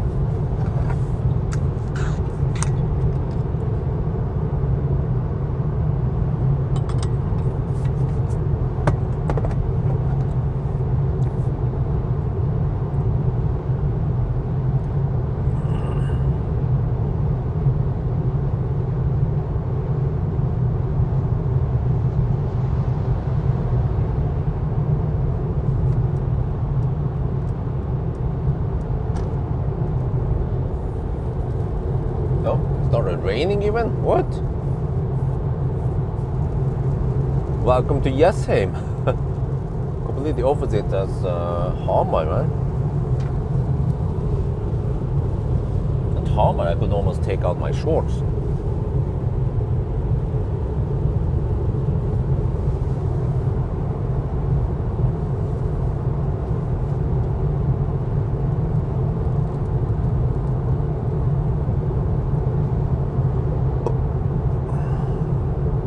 Okay, I'm down to 24%. Let's still drive a while. GOM claims 59 more kilometers, really? I've done 88 kilometers on this leg, okay. Yeah, actually that sounds about right then. No, wait, I only need to drive 128 kilometers. So 40 more kilometers.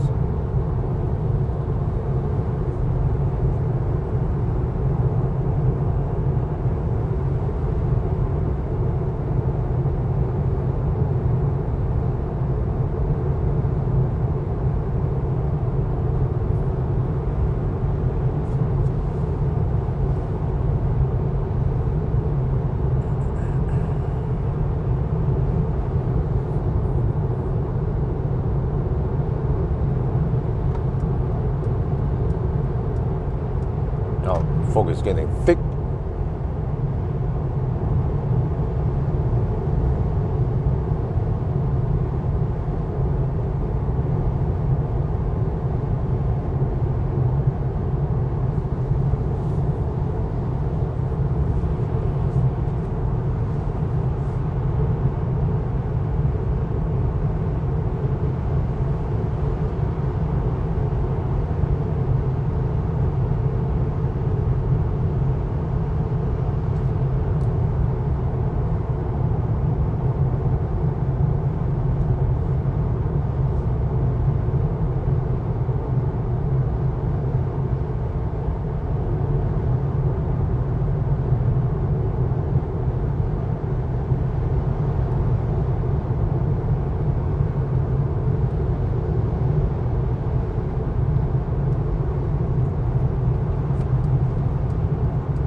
See shit.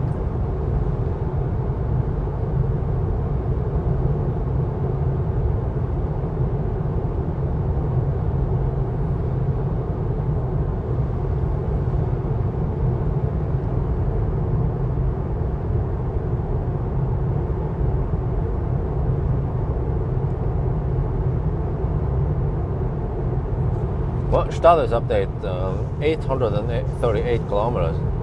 And 278 consumption.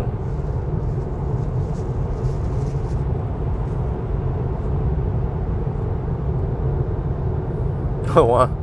Okay. From Urban Dictionary.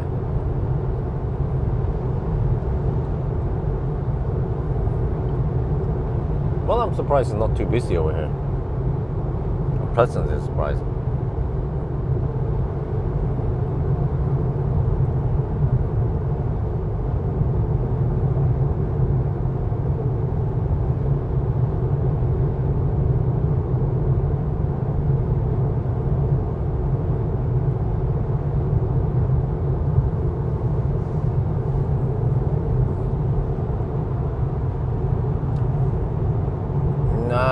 It has Hakkapeliitta R5 EV tires, so I believe that the tires are quieter. That's why. It doesn't seem like Mercedes has done much improvement here. They put in a new dashboard. I mean, a new steering wheel, and there's some updated in the front and the star and shit like that. And that's probably pretty much it. No improved aerodynamics, supposedly. No improved drivetrain, supposedly. And just bigger battery that charges slower.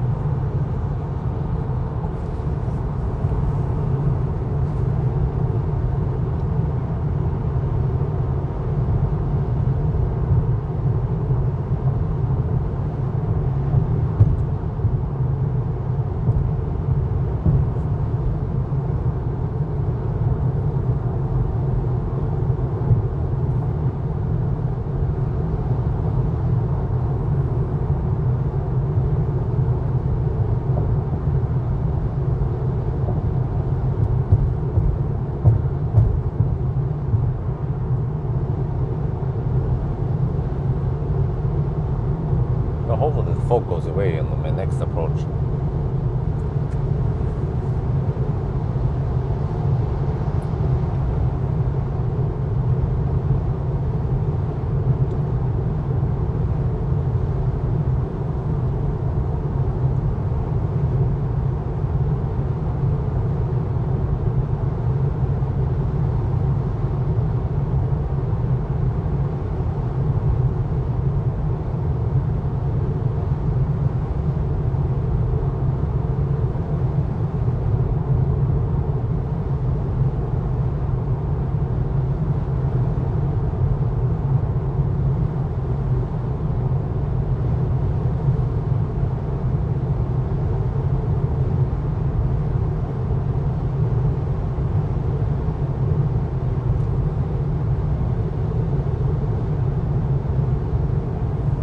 Okay, turnaround point coming up.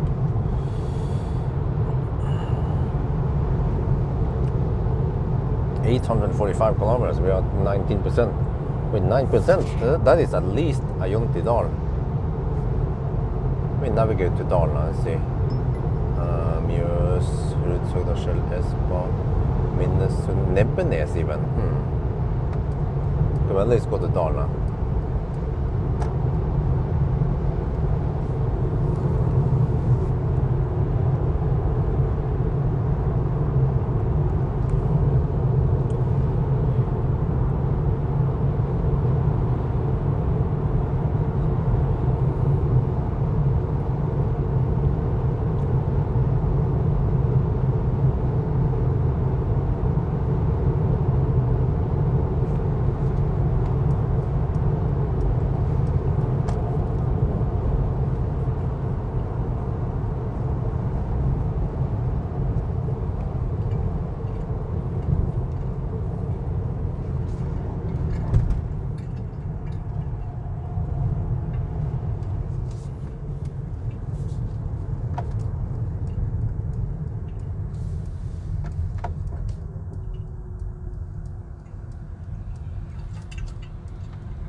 Alright, you're not too busy over here for now.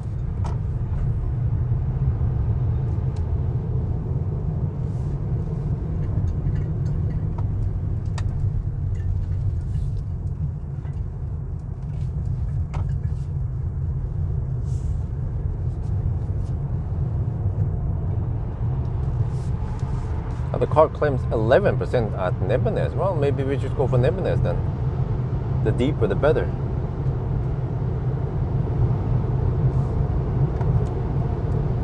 Well, actually, almost. But, yeah. I know I have to go to around 60%.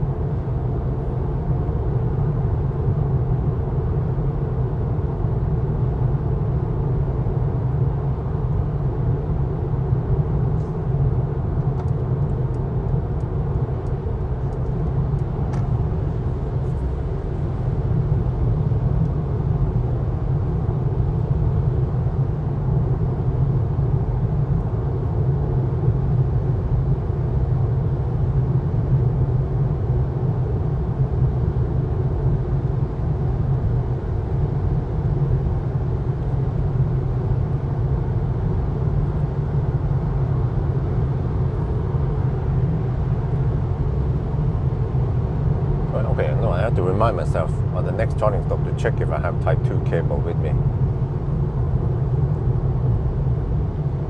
So I can AC charge at IKEA while I'm shopping there. But well, my shopping won't be too long anyway. But I should at least try to get some 50 kilowatt charging, but I'm not counting on it at IKEA. They are often occupied.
853 kilometers. Come on.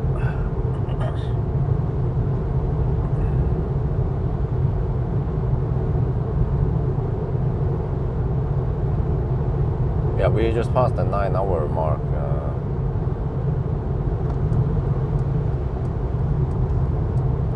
It's gonna be 11 hours. Last stop shouldn't take too long, right?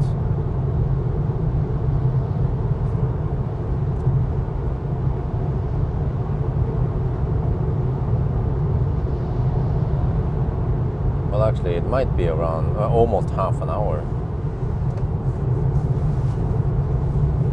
Last stop was 28 minutes long. That was only to 60%.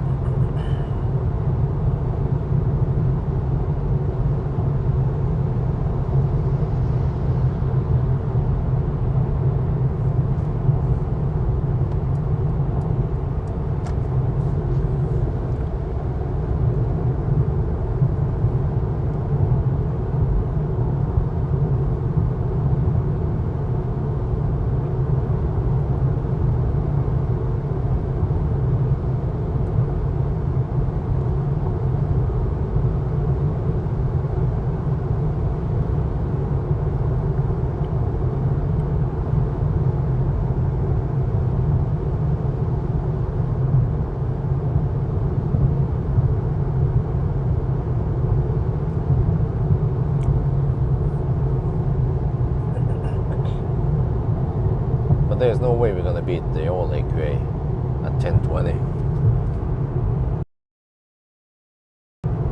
23 degrees. Where in Germany is that?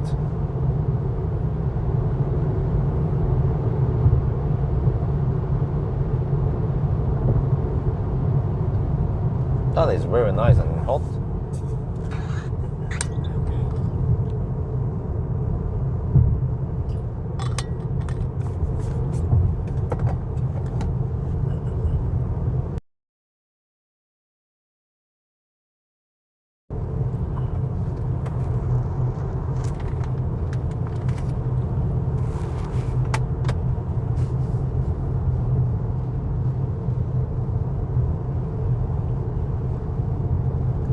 I was supposed to be at Nebbenes with 10%.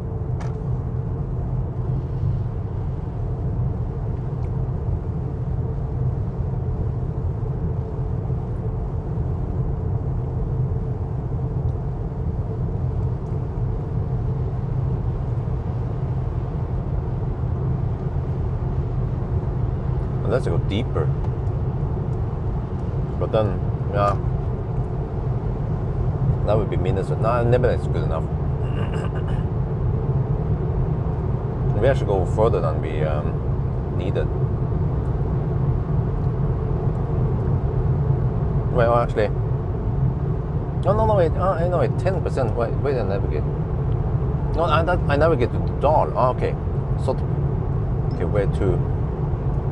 Supercharger. Nebbenes. There. Go. Let's go. 8% in Nebbenes. Okay, that's fine. Yeah, let's go deep.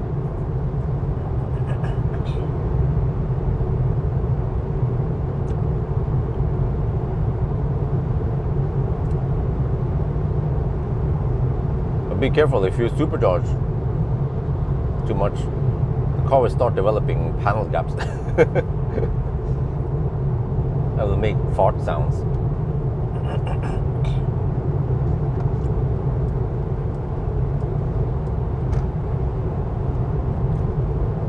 I haven't made any April Fool's video.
11%. No power limit yet.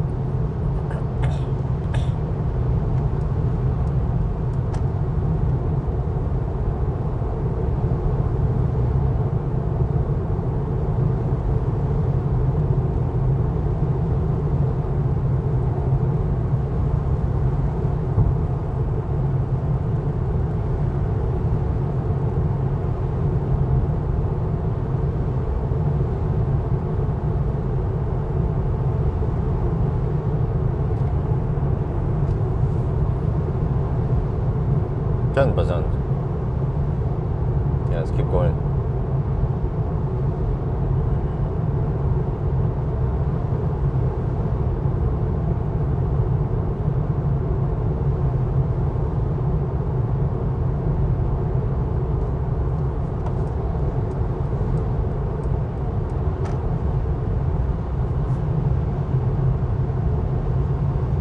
Yeah, traffic, man, is super calm today.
Battery warning, okay.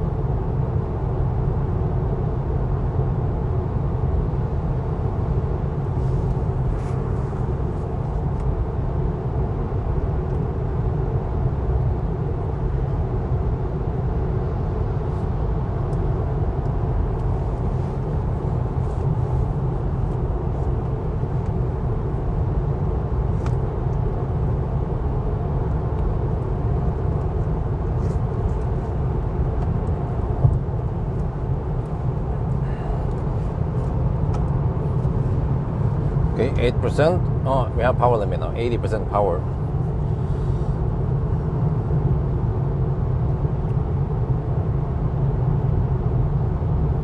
Oh, this is deep enough. Yeah.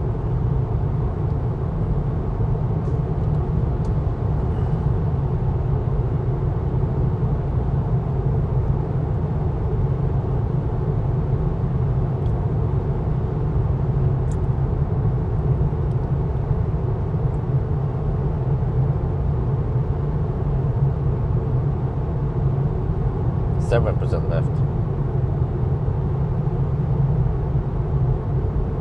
Wow, consumption has been dead stable, 278 throughout the challenge.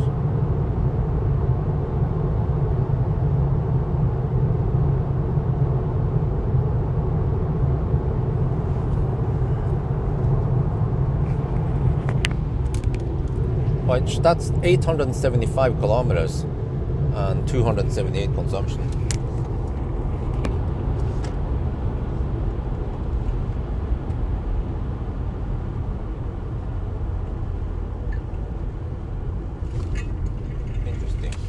Trying to brake, but then it slips a bit. It's braking too hard on the front wheels. And then it has a little jump where the region stops temporarily, and then it tries to grip again. This is the downside of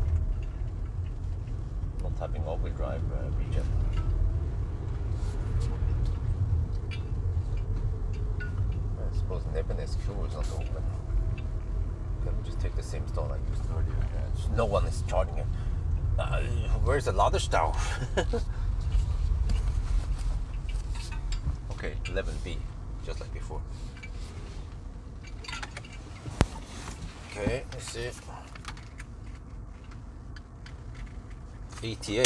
Wow, really? Faster than 11 hours. Nebnes.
Man, the freaking Tesla app was dog slow and buggy.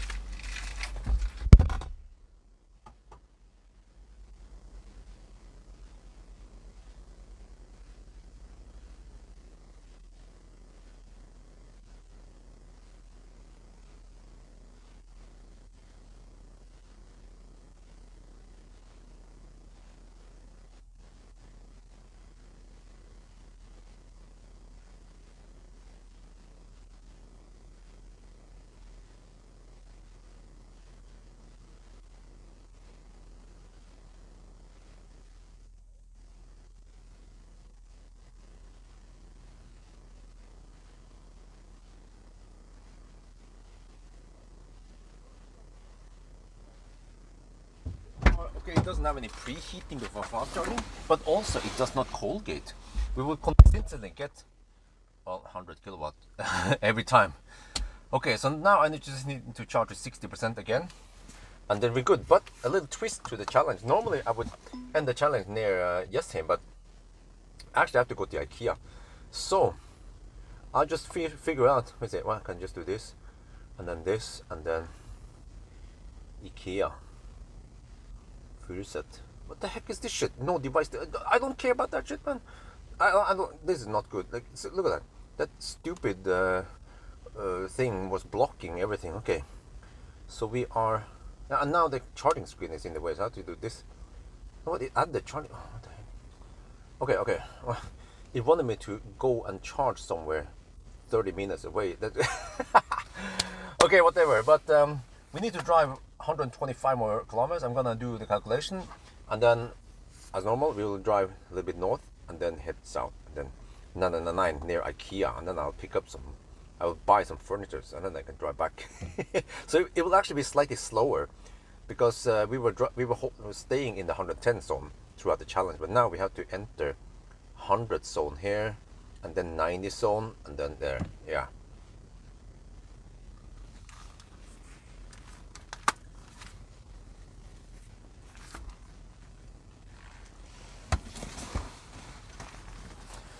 Okay, I have to go to the restroom again, and then I'll be back. But again, also over here, unfortunately, I cannot show you guys the charging screen because I have to be away from the car. But it's going to take roughly 25 minutes, actually almost 30 minutes here. Well, actually, let me calculate. I arrive with no, you're not. My bad. I drove further. I drove 132 kilometers. Okay, so let me see if I see this one 280. Oh, okay.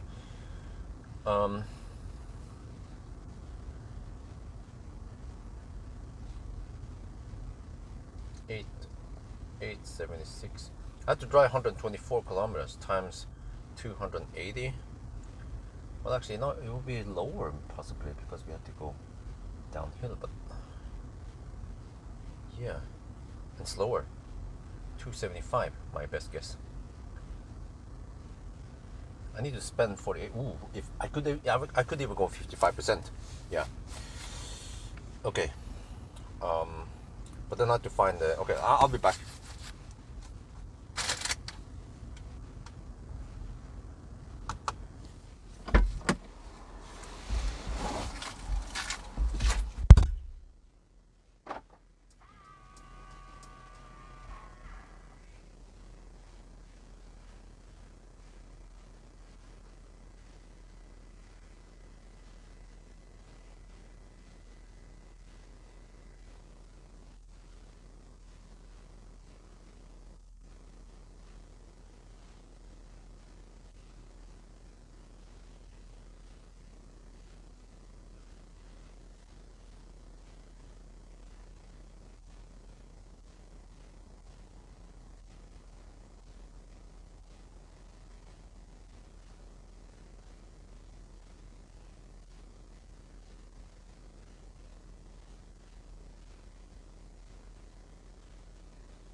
Man, let me see.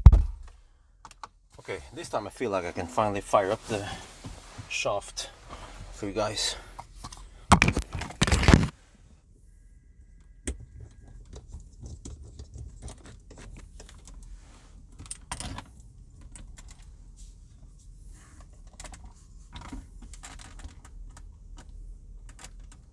There you go. Zoom in a little bit. Let me go check if I wait. No, I forgot. If I'm going to IKEA, I'm not going to the main IKEA. I'm going straight to the other storage, which means there is no charging spot there. So I'll just park right in front there, load the stuff, and which means that I should maybe stop somewhere before. Okay. So now I have to drive to Espa, Tangen, yeah. And then I could 999. I could 999 and then pull out right at Esso, and I can charge at the Pawel there for a little bit while I'm having a summary. Yeah, so I just need enough juice so I can go back home.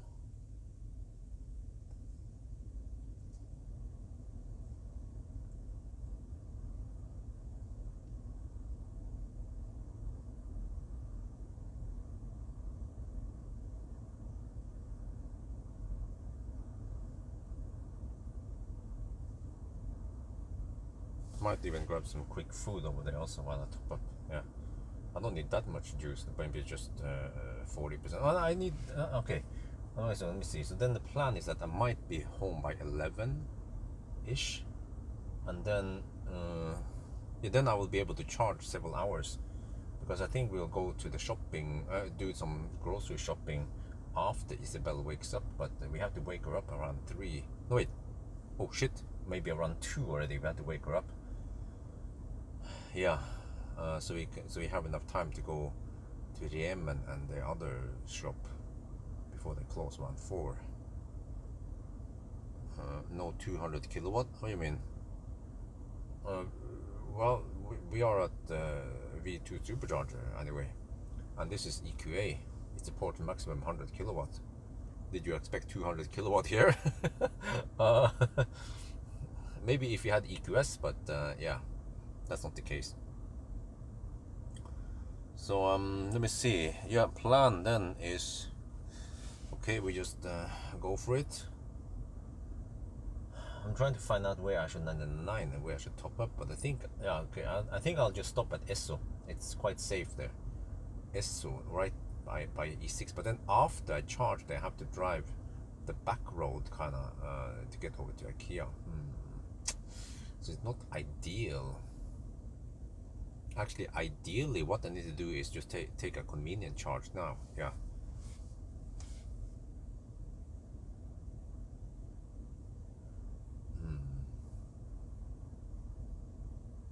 EX30. Okay, I can try. But I tried smart #1 and there was it didn't work really. So I don't know if there will be any difference in the #3.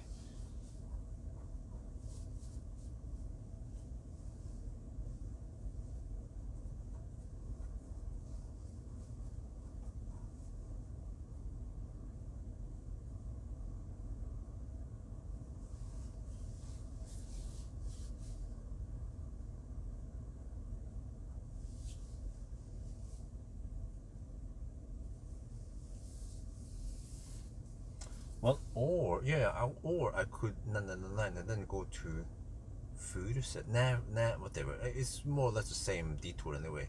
So I just have to go to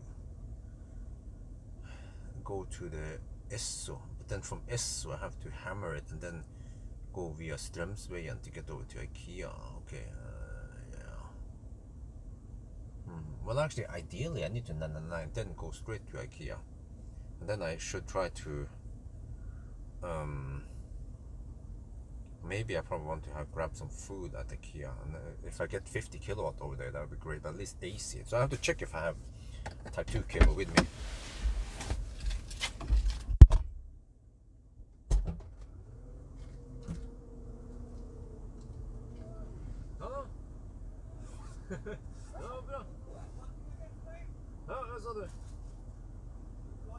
Yeah, yeah, yeah.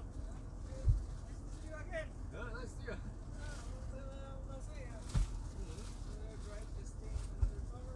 Yeah.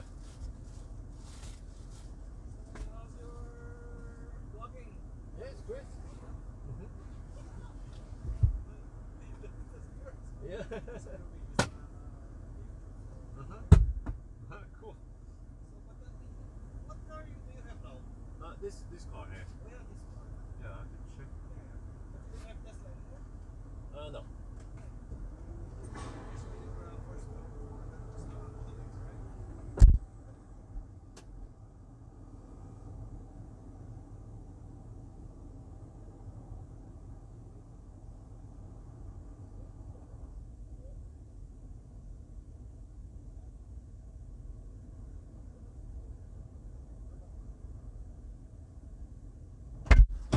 See, 56. I have to pay attention here. Is it running here? Okay. We're gonna go soon. 200 kilowatt, really? Wow. That means the voltage needs to be high enough then. 400 to 450 volts, right? Okay, but we're almost good to go now. I think 60% should be enough. Let me see. Okay, I have type 2, so what I might do is, if there is 50 kilowatt available, I just plug it in and maybe go grab some food. And I can do the summary, yeah. Either way, I can always do the summary on AC, but that's like nødskrik. But I want to, yeah. Which means I have to go to Tongen. I have to go far enough. I have to go to, yeah, far enough, and then turn around, and then 999 around 7 kilometers before, or 5 kilometers before the exit towards, yeah. So that's the best deal. Wait, or is it? I have to drive extra kilometers and then I end up there, and then yeah, I think that's still the best deal.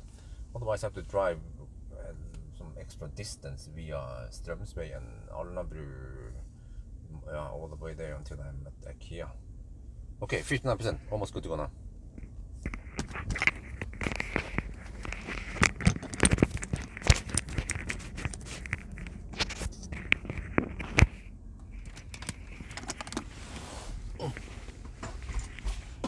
Okay, let's go for 60% then, almost there. And then the freaking car stopped. Whatever.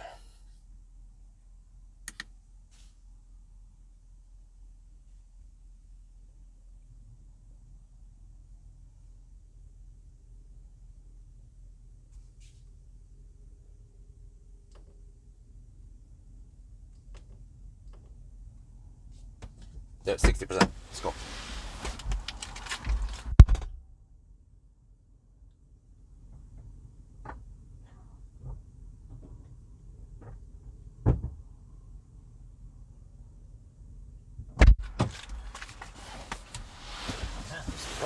Where did they get?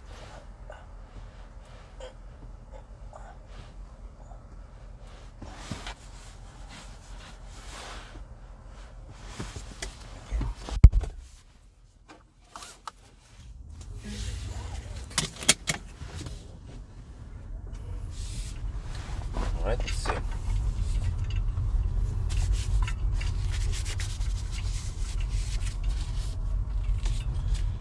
Okay, let me see if I remember this correctly. We have to go to Tongen to Circle K Innlandsporten, then turn around, and then we will be able to 99 near EQA, or 5 kilometers before EQA, or 7 kilometers before EQA actually, and that should be around 5 kilometers before the exit. Oh yeah, I should pay attention, man. I was about to go on the other side of the road. About the trip. Okay.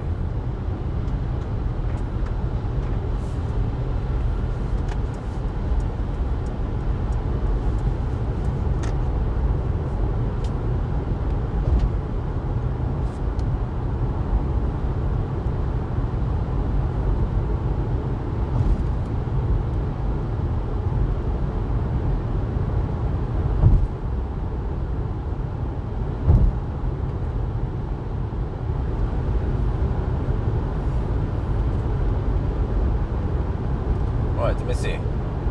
So this is it, man. We are getting close to the 10-hour mark. Ooh, wait. But we still have to drive 123 kilometers. Oh, boils down to how fast we can drive, right? It's gonna be semi-slow towards the end. Well, so in 10 minutes we will hit the 10-hour mark. Okay. I'll have a little video report status in 10 minutes then.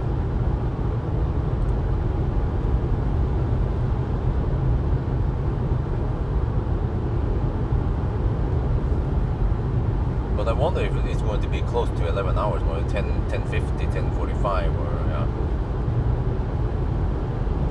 Which is what I expected. Because this car charges slower. I mean, but we were riding on some nice 100 kilowatt waves at least.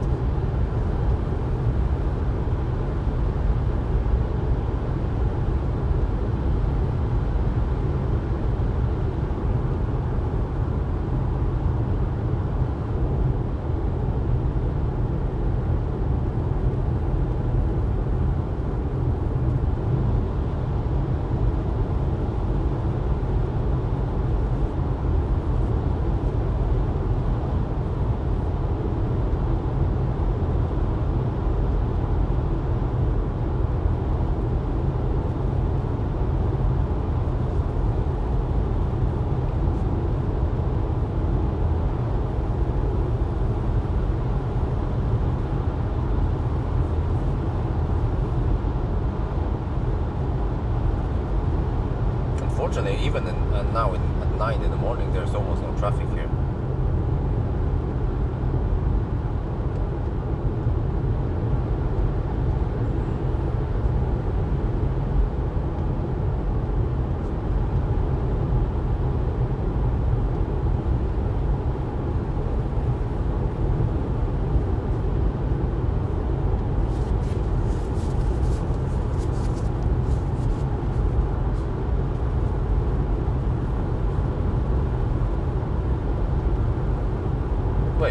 ID3 GTX you're talking about, that is the one with the AS 550 motor, right? But it's not all-wheel drive. That's the confusing part.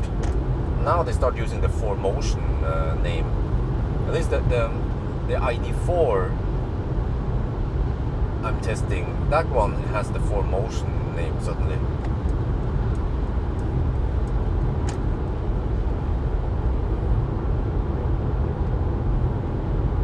But that has always been the all-wheel drive name for Volkswagen.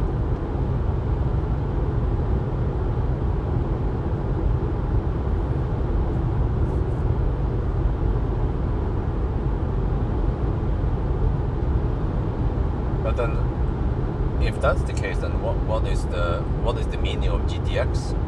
Because I think for the longest time we thought that GTX meant all-wheel drive for electric.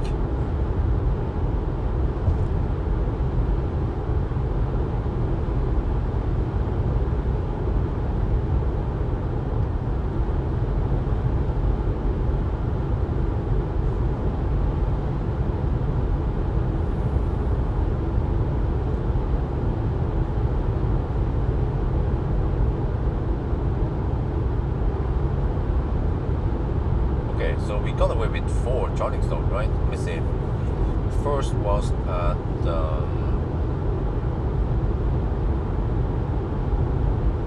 Nebidos. Second was at we never actually charged at Cleveland. The second was at Ionity Dal. Third was at Brumunddal. And fourth was Nebidos. Yeah, that's it. 4 charging stops. Not too bad. I'm used to 5 or 6. Well, no, wait. Okay, if this was Swedish route, I would typically stop maybe Strömstad once, and then maybe Varberg. Wait, that's too far. So Strömstad, and then Strömstad, Spekerud, Varberg. That's 3, and then Halmstad 4. But then I skip wildback and then specular at 5. And then usually 6 would be Strömstad or somewhere else. So 6. And normally I would have 6 charging stops. Wait, really? In the Swedish route? Not as expected, because the old EQA charges faster. It has the same efficiency, slightly smaller battery, but the main reason that it charges faster, and it was warmer. It was 16 to 20 degrees. Now it's 4 or 5 degrees, so the consumption is expected to be higher. Yeah, so being around half an hour slower than the other EQA is as expected. So in summer it might be maybe 10-15 minutes faster, but it's still slower than the old EQA. But it should seem like this temporary route works okay. I mean, it works good because yeah, we have lower speed limit versus the 120 zone, but we don't have to pass through cities, so it kind of outweighs each other.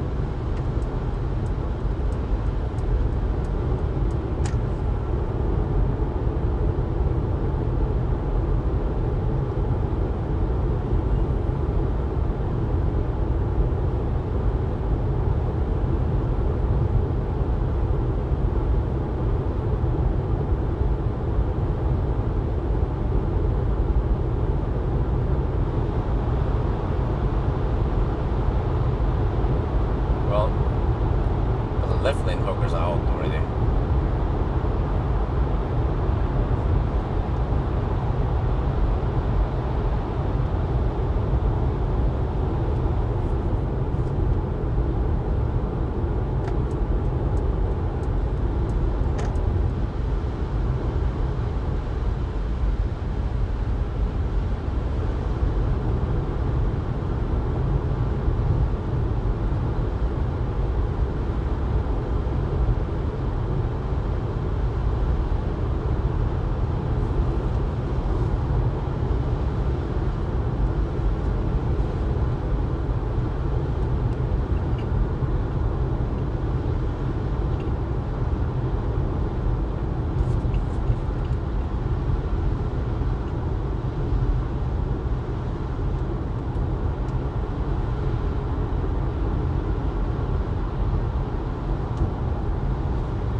Van without tail lights.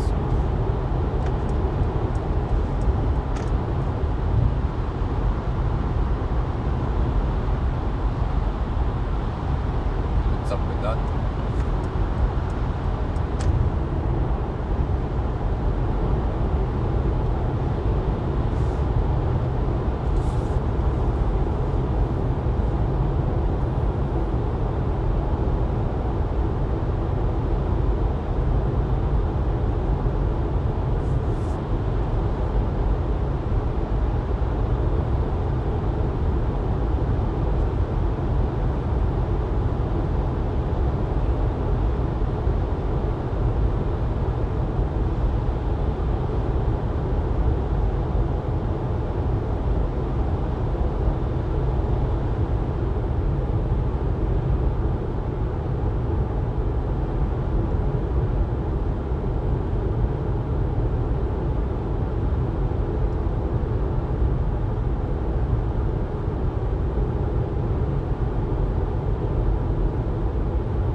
Oh yeah, 9:20. Oop.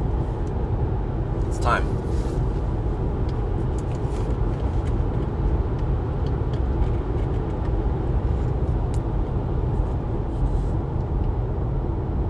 Okay, this is the final leg, and you see time is 9:20. So to keep things simple, we add 40 minutes to the current time. So we are currently at 10-hour mark, and we have done 899 kilometers. This car measures distance correctly, so we have to go to 1,000. That means 100 more kilometers. Oh, it should be faster than 11 hours at least. Oh yeah, the sun is shining over here. Let's enjoy the ride.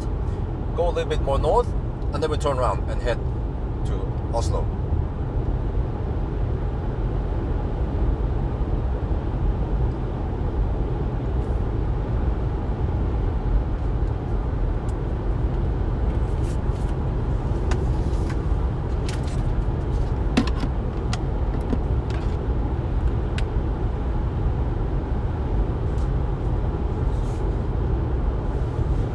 Just hit the 900. Wow, okay.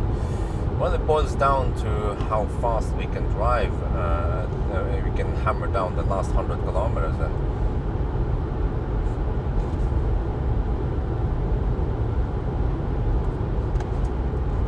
well, at least we will have some nice uninterrupted roads for a while until we hit. Well, usually after dawn it starts going slower. That's the downside, but whatever. We mixed in a little bit of traffic and a little bit of speed limits. I think it's still fair. I mean, if anyone, some people might want to deduct 5 minutes because you went to IKEA rather than stopping at Dal or some shit like Gardermoen. If that matters, but I don't think people care about 5 minutes. Well, actually, that was an ID7. Oh, nice. White ID7. No, but some blood fans, they will probably deduct any minutes they can. But it's just an indication anyway what this car is capable of doing.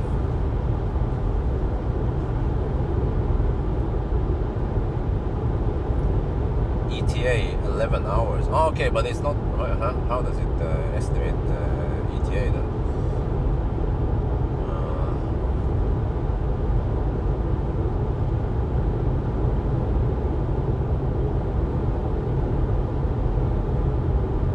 Oh yeah, oh, it takes the past 90 kilometers per hour and divided by, yeah, that's what it does, okay.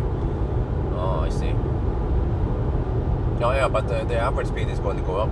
It always goes up once we drive, and then it drops when we charge. Yeah, so, but whatever, I mean, in around 20 minutes we can do another status update, and then the ETA will adjust and be probably below 11 hours. At least we'll be able to go quite fast, I mean uninterrupted for a while, for another 50 kilometers before we have to get stuck behind slow pokes. Seems like Nisse, they are out driving already, 9 in the morning. So let's see if I got this right. I was planning on this while I was in the toilet, so I had to go all the way to Tangen, Innlandsporten. There were actually plenty of chargers I didn't visit today, but I did revisit Nebenes. Yeah. Well, so in the future, this route would work as a temporary route. It's just a bit,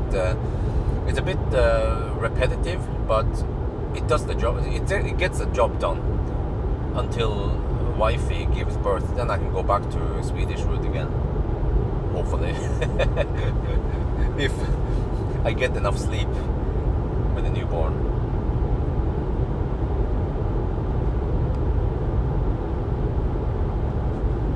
It's a good compromise.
nice weather over here, at least. 0.28 for EQA seems, yeah. But the car is not that thirsty compared to what some, I don't know, other.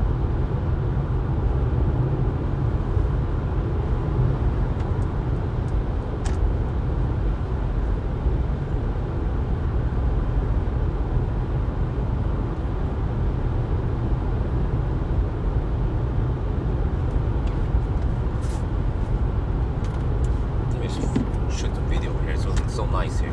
It's like spring around here.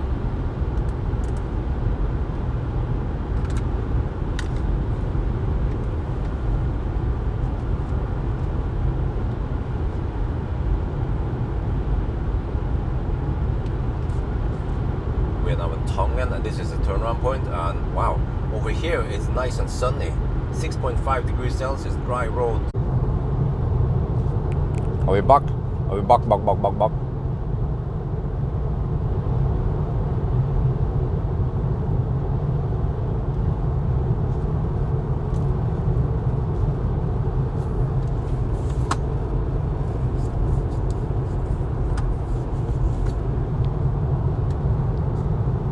Oh yeah, I'm supposed to call the photo.no guy.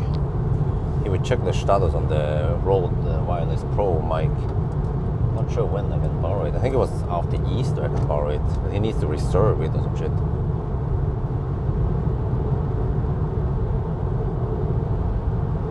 Not sure when they open.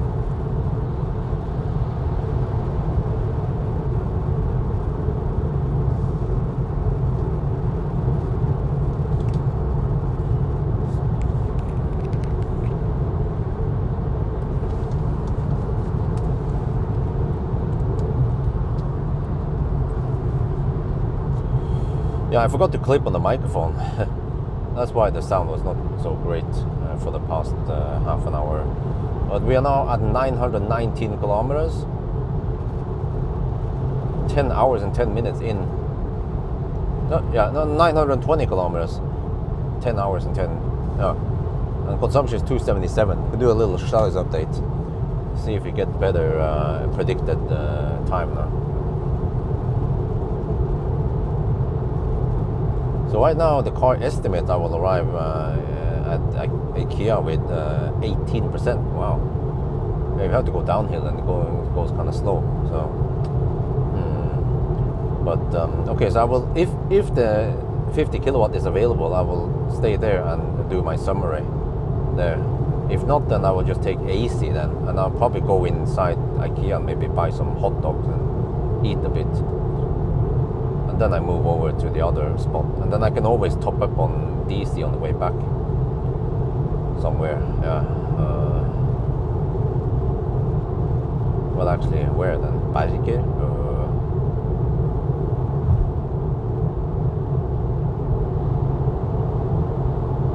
We can't be that busy today, right?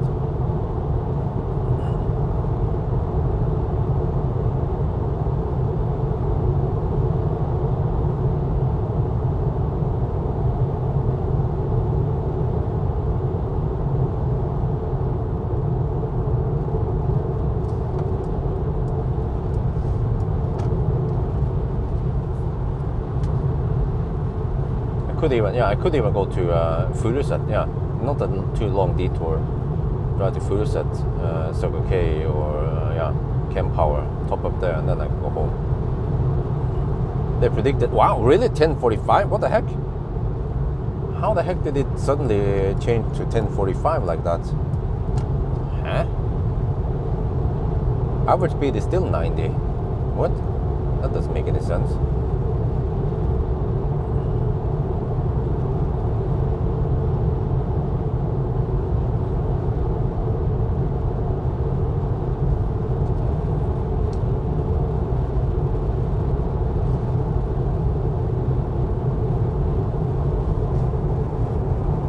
Oh, manually. Oh, okay. Like a ninja. Because I haven't even calculated what it should be. Because we will have variable speed towards the end. Plus left lane huggers, so it's almost impossible to know how fast I can drive. like this shit here.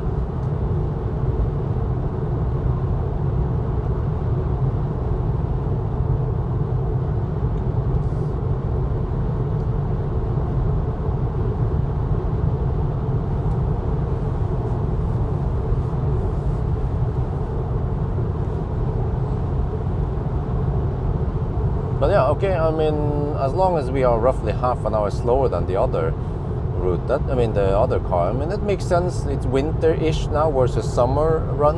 I don't know, 16 to 20 degrees Celsius does something to the consumption. And it's charging slower, yeah.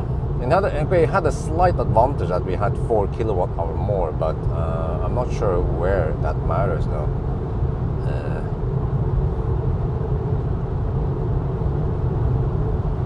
Maybe initially, if you have 4 kilowatt hour more, you can travel a little bit longer distance. Or you can count how long does it take to charge 4 kilowatt hour, and well,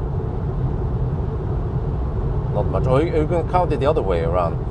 It is as if you have 4 watt hour per kilometer lower consumption. You know, it doesn't really matter that much. So maybe just a couple of minutes faster.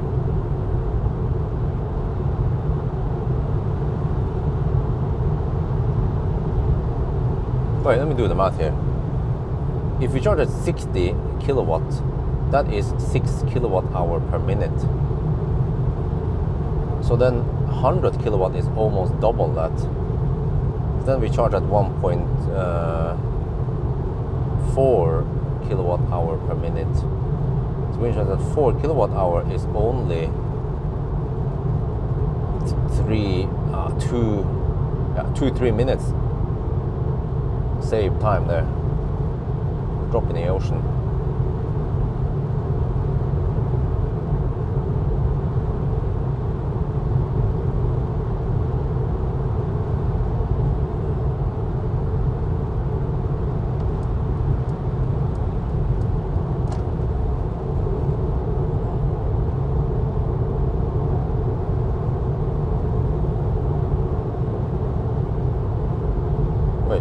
It's gonna be cloudy again, right?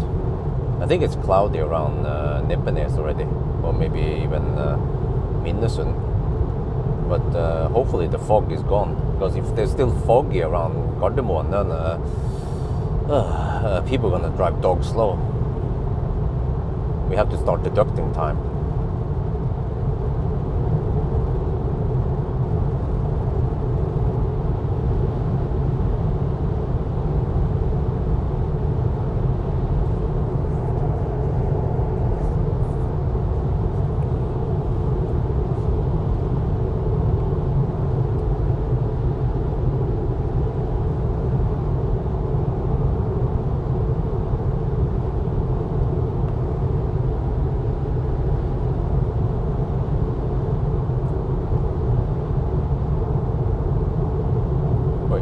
So we should arrive, yeah.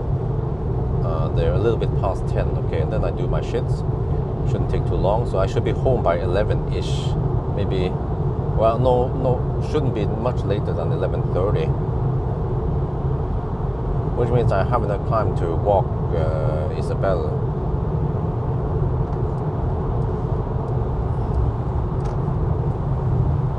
But then around 2 in the afternoon, we have to get out of the house and buy supplies, because then there'll be 2 public holidays days. Sunday and Monday everything will be closed on Monday, so we need supplies.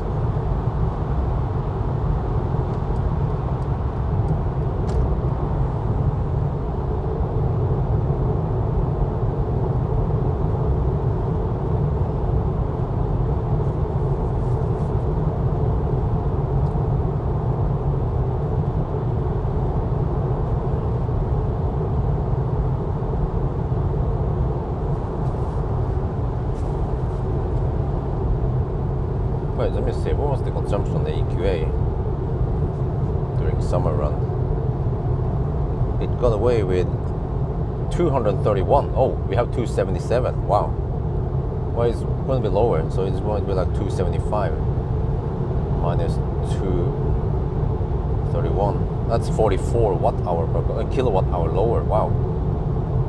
I mean, that alone takes almost half an hour to charge.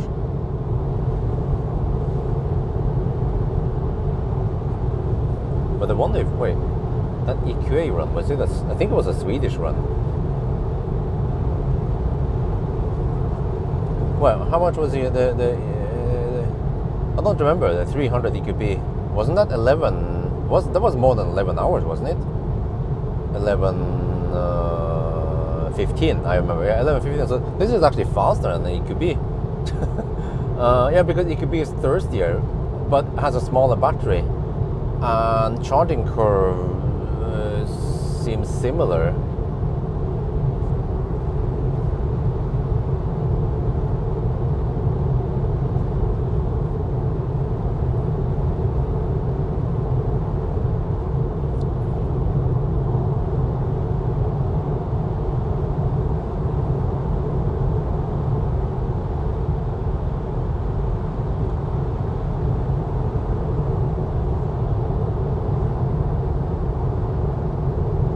So it should mean that this route here is on par with Swedish route. Then I'm not sure. Can it even be faster? Because we are not passing through Oslo, and we are not passing through Göteborg. So that's already some nice advantages. And no Halmstad either. Halmstad is only 100 zone, and then let me see. Yeah, and Göteborg also twice, quite long stretch with 100 zone, and then also some 80s and 70 and 60 zone. Same Oslo, yeah. So, those cities, they might slow us down by a lot, maybe as much as 10-15 minutes. But then the 120 zone speeds up things. And the 120 zone is quite long also.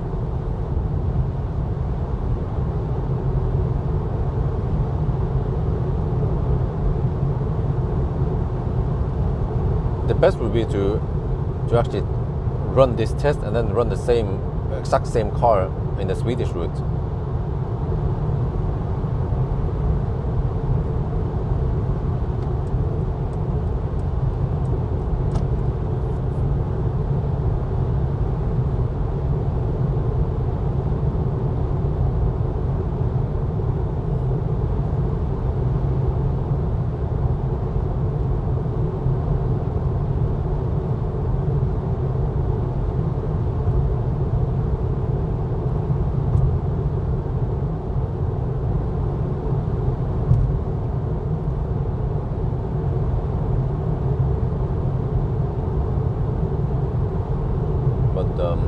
Man, I remember last year when I was around Göteborg, when I borrowed some, during the Seeker and some of the other cars when we went on the trip there, I would do a range test at night there between Spekkerud and I started from Kungsbacka. Kongarp. I started from Kongarp, yeah, over to Ljungskile and back, but I also did start from Spekkerud to but that was Seeker. Spekkerud to Ljungskile and back again. It was a long enough loop to get an impression of the consumption. And now we cannot drive that route.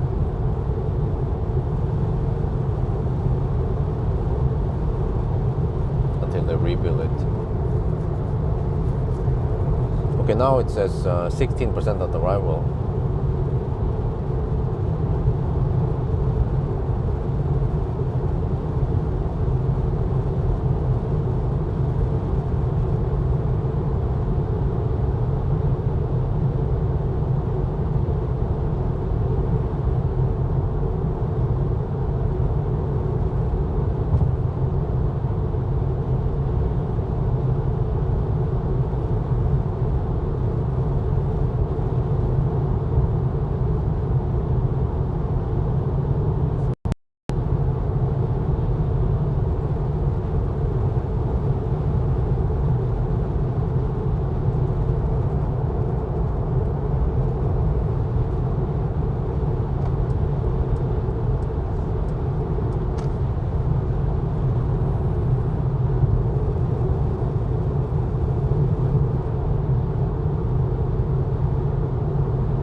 did that dude suddenly slow down?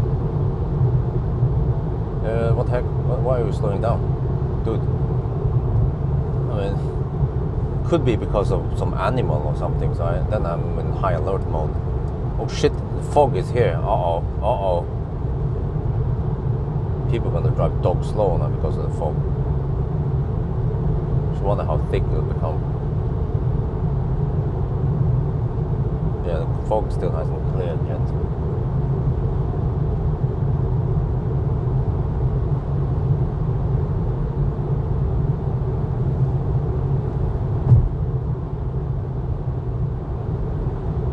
Okay, status update.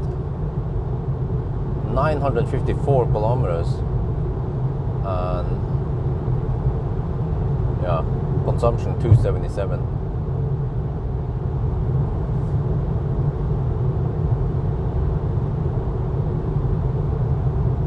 So we have about 1026.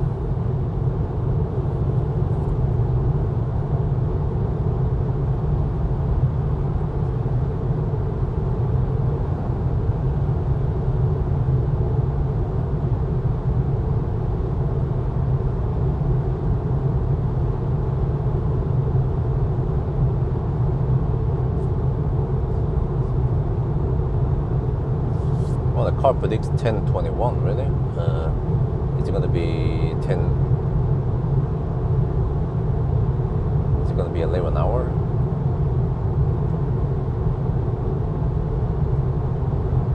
Okay, you still just lock on to the predicted 1045. Okay, because I'm not sure. It might be 1050, but round down there, down that alley, 1045, 1050. Let's guess right now. But man, new car, you would expect it to charge faster, but nope, it charges slower than before. Why? 4.5 degrees. Is it because the new chemistry has higher energy density but cannot charge that fast?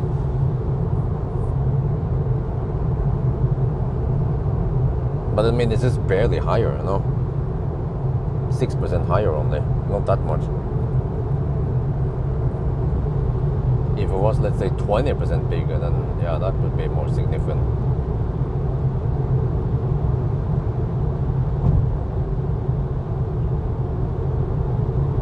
Maybe the new battery is cheaper.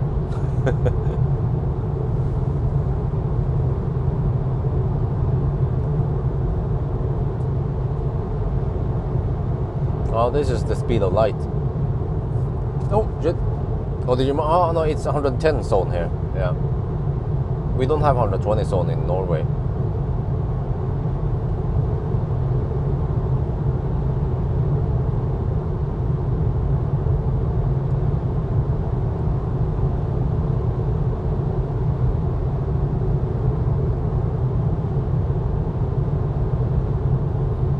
Well, at least the fog is not that thick anymore.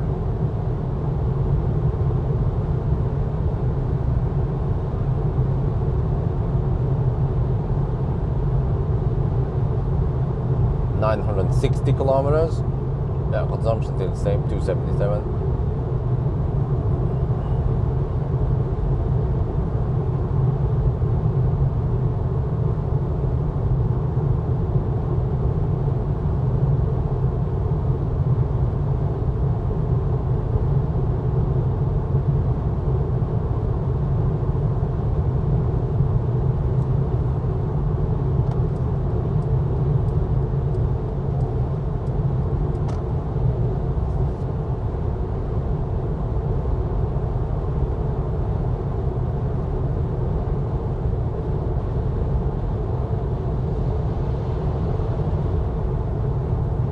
Oh man, tomorrow morning I have to turn all the clocks, as I use the time and date on the video clips on the cameras. I said the camcorder needs to be manually adjusted at least, and also home clock. But everything else, phone and laptops and computers, they update automatically.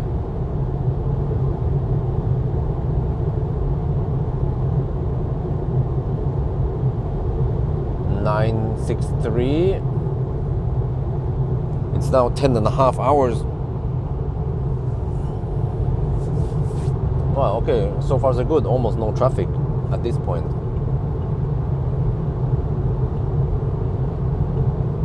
Hopefully we can hammer as long as possible before, it starts going slower.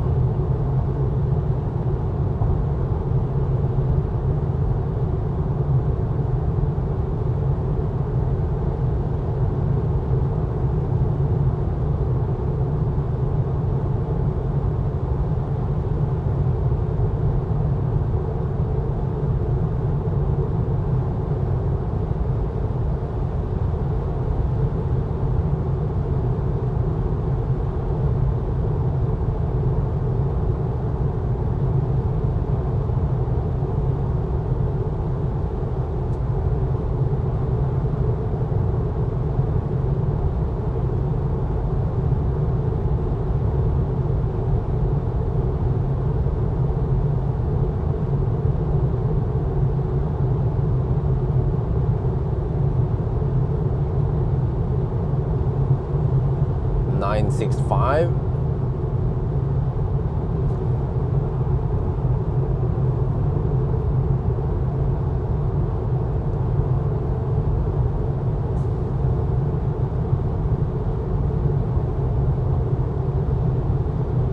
Okay, where is the current leg now? 276. Okay.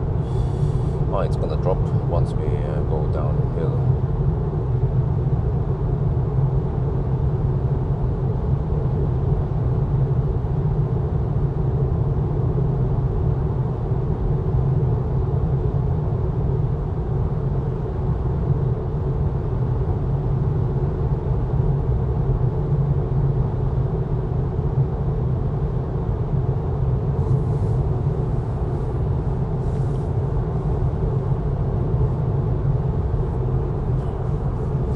Yeah, but I think I asked this before, but I can ask again. Anyone here interested in the EQA 250 Plus? And what other tests should we do? I have done range test, charting test, and now the 1,000 kilometer challenge is almost done, and then I'm not sure what else I should do with it. Banana box test not needed. Interior view, I mean the car is more or less the same as before, just except for the steering wheel. Maybe acceleration noise test, but I feel like they get so low view counts. And then yellow test, well, I can't travel that far that often. I have maybe 1 or 2 more chances to go far-ish if I want to do the pregnancy route.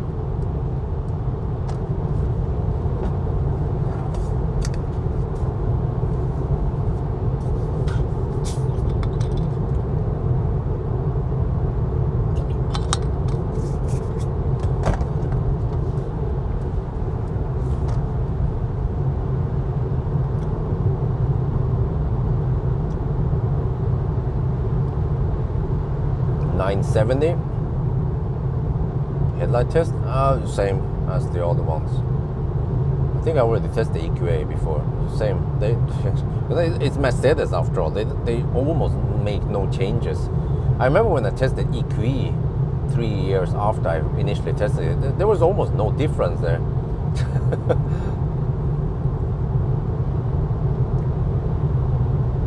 Well, I think there was actually none. Like the car was identical.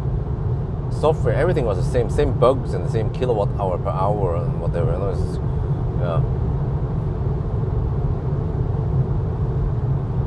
If that was Tesla or Volkswagen or Polestar, there would be plenty of changes, improvements in both hardware and software.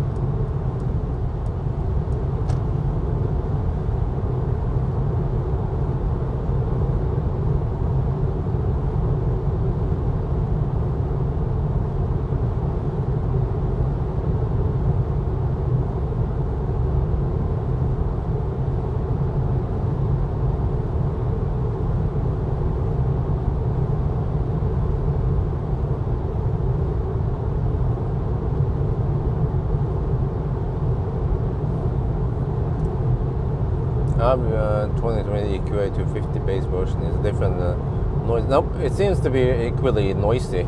The only reason why it's not super loud now is because we have quiet tires. Hakkabryta R5 EV, they have acoustic foam in it, so it soaks up a lot of that road noise. Otherwise, if I had summer tires, it would be really loud in here, just like previous gen EQA. So you see, Tesla would at least improve the soundproofing and improve software and hardware and maybe make more efficient motors and improve the charging curve. Polestar would improve the charging curve, right? So, but here, no changes. Actually, no, the charging curve is worse now. You get 4 kilowatt hour more, but you get slower charging. Go from 112 kilowatt to only 100 kilowatt. Yeah, why not? 975. Wow, amazing how little traffic we have. This is wonderful. Well, actually, you know what? Usually, yeah, roughly 10 on a weekday. It's supposed to be kind of quiet-ish. Yeah, I can see the traffic now. It starts, okay. Usually starts around Cleaver, Mjøsen. So now we just have to lubricate ourselves with patience.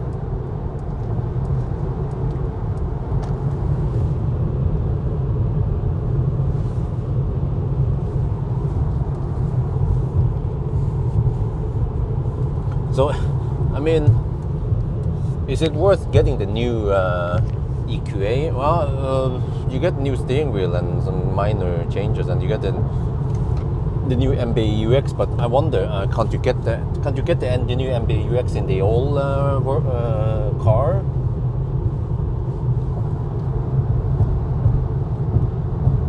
But the old EQA charges faster.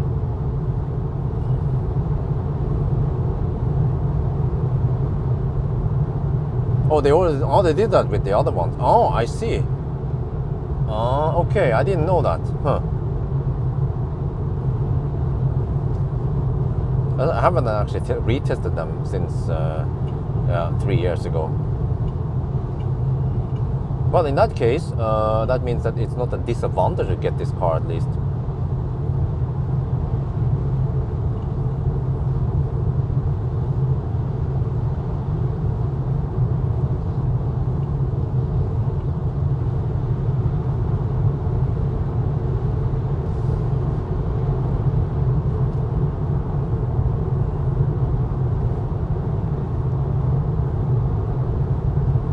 $980 kilometers. About to hit 1040 now. We're down to 20%. G-Wagon. Is it EQG, is it?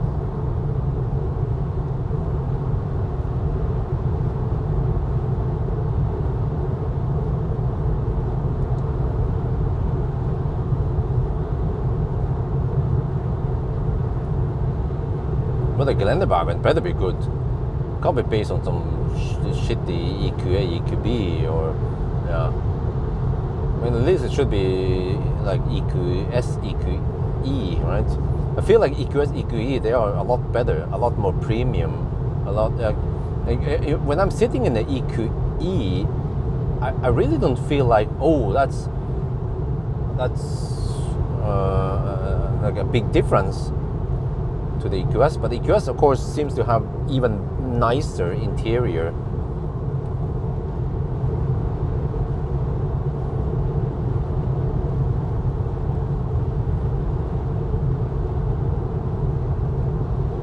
Yeah, here comes the traffic. Okay, as expected.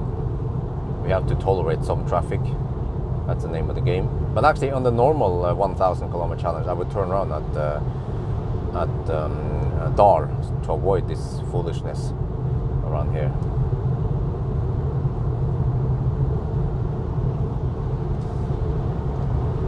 Yeah, the taxis, man, they are the worst left lane campers. And that guy is gonna pull in front. Oh, wait, maybe he stays there. Okay, good.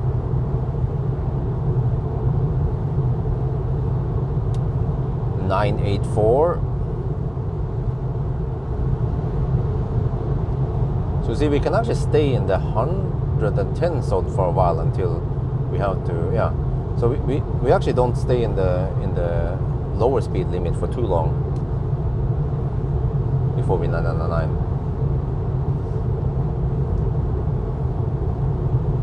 No, except with the traffic, yeah, it's true. But man, the EV6, the back of the EV6 looks like a face of a monkey. And once you have seen it, you cannot unsee it.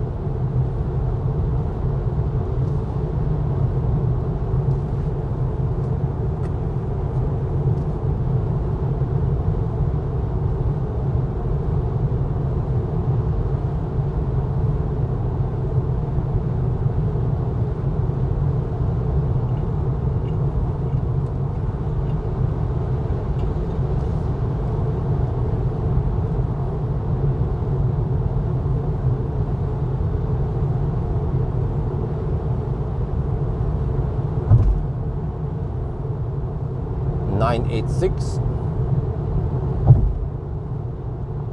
1042 now. Oh, it's not gonna be 1045. Ain't gonna happen. So possibly 1050, right? Hopefully not 1055.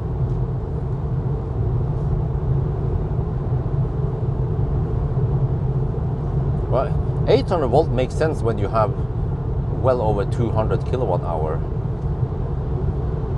But I mean, even the EQS with 120 kilowatt hour works just fine on 400 volt.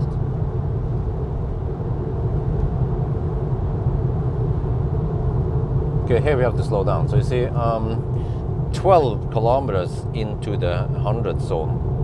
Well, actually, it might turn into 90 zone eventually, yeah. So a little bit in the slow zone shouldn't hurt too much.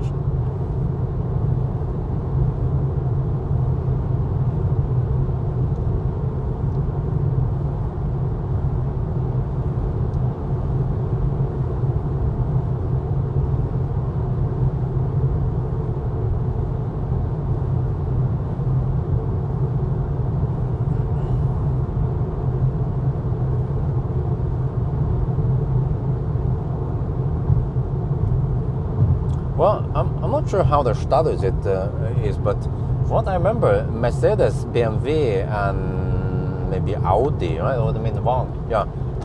VAG, Mercedes, and BMW, they were probably the biggest founders of Ionity. And then other brands like Hyundai and Kia and so on, they are just partners. So I don't know if they are actually shareholders. And Porsche, let's not forget Porsche. So I remember when I talked to Ionity about this, they said, yeah, there are stuff they want to do, but they have to listen, they have to follow the shareholders' orders. Yeah. So when Porsche says something, Ionity do this, don't do that, they'll be like, okay.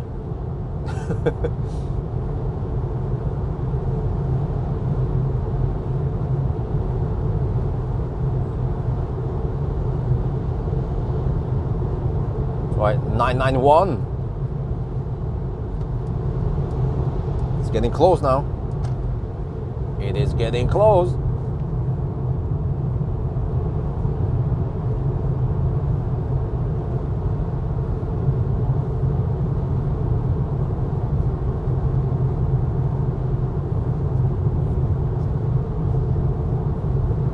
But think about this, if you have 200 kilowatt hour and you design the car to have 400 volt, you can actually take 200 kilowatt flat from the bottom. So that's 1C, yeah. But it will take an hour, right, to charge it to 100% or 90%.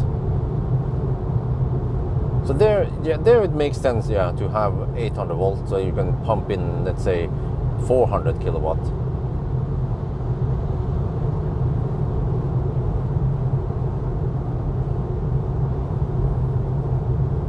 Okay, 993. We are already at 1045 now. So it's going to be 1050 then, yeah. And eventually we have to slow down even more. Lucid, I have no idea. Ich weiß nicht. It just went silent after I had that test run long time ago. And I think I even bugged them, like, yo, what's up? You know, I also bugged Lucid. I bugged Lotus about Electra, and they're like, I don't know what they're doing. What are they holding back? Are they not? Don't they want to sell cars? They have a showroom and stuff in Norway, so Norwegians are interested. Just start delivering cars. 995. Okay, consumption 277. What is that? Oh, 271 on this line. Okay, there 996.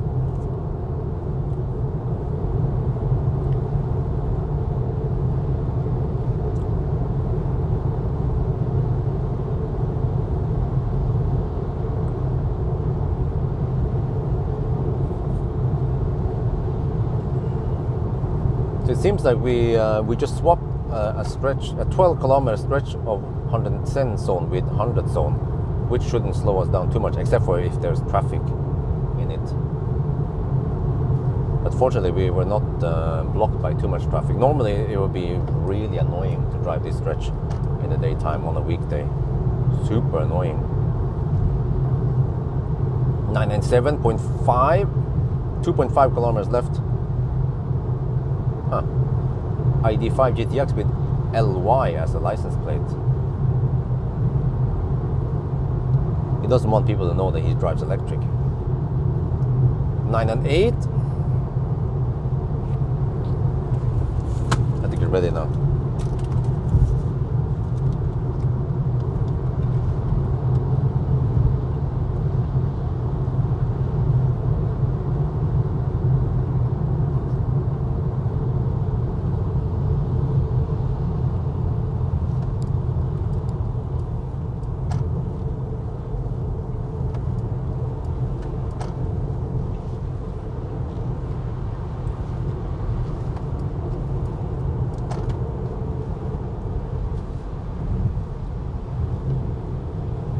Okay, let's do the countdown.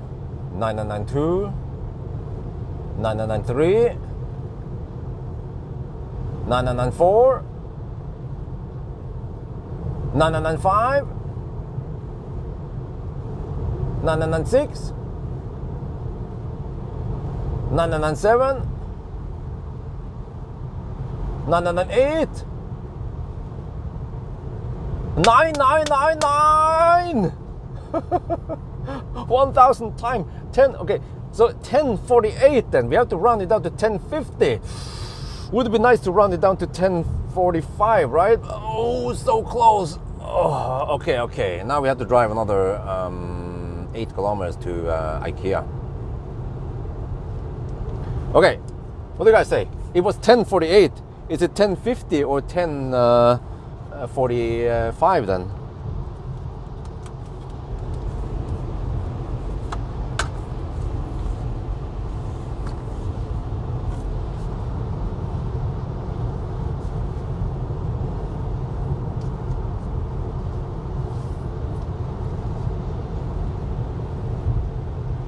Well, I have 13%. Let me go faster here. Or slow poking.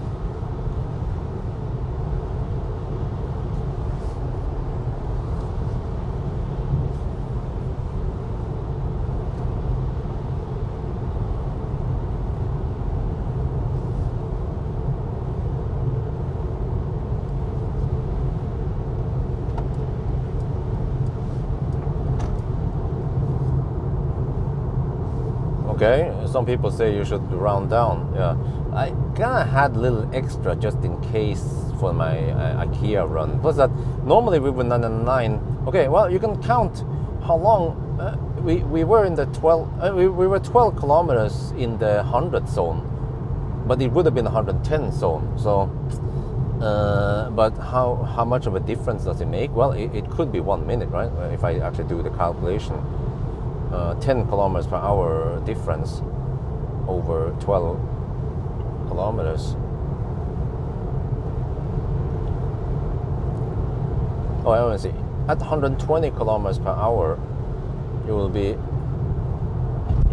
clear the stretch in 6 minutes. but if you cruise slower, then it will take maybe 5.5 minutes, but not 5 minutes. So yeah, that could be maybe only 30 seconds slower. So it's not that big of a difference.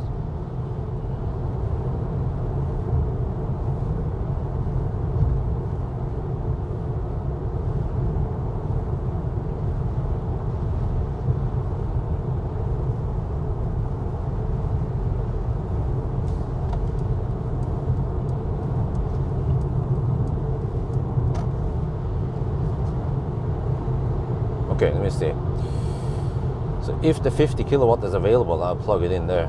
If not, then I'll go for AC. And yeah, with 12%, I can barely make it home. Well, except for that, I'm getting hungry, so I probably want to grab something at IKEA on the other side before I go for the purchase.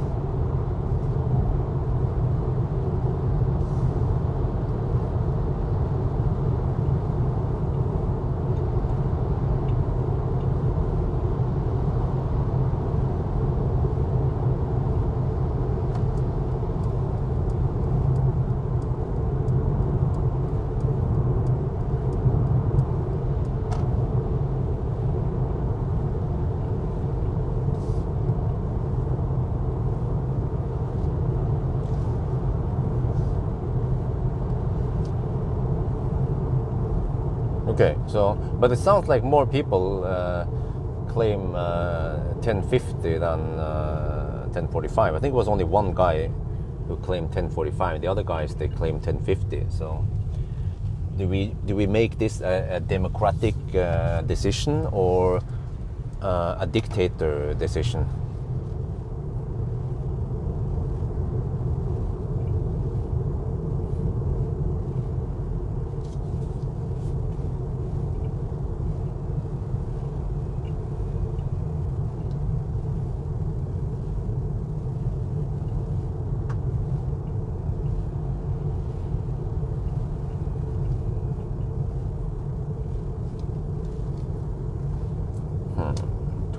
Okay. Oh, you don't have to drive that slow, bro. Come on. It's 60 zone over here after all. Yeah, I'm actually quite hungry, so I don't mind staying here for at least half an hour just to grab some food. But I mean, it's quick food anyway, IKEA food. Some hot dogs. I even have plenty of drinks. I don't even need drinks, just the hot dogs.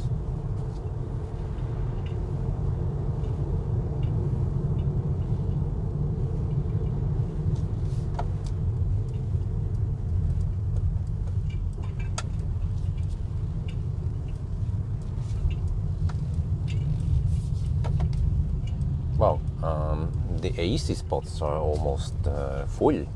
Well, let me just, first priority is to get DC spots. See if there's any. And I think they try to remove. Okay, there's a leaf over. Oh shit! Nope. DCs are occupied as expected, or not unexpected at least. And then AC spots are actually also kind of full. Oh damn! Welcome to IKEA. Wait, is that there's a freaking plug-in hybrid? Wait, let me see. Let me check here.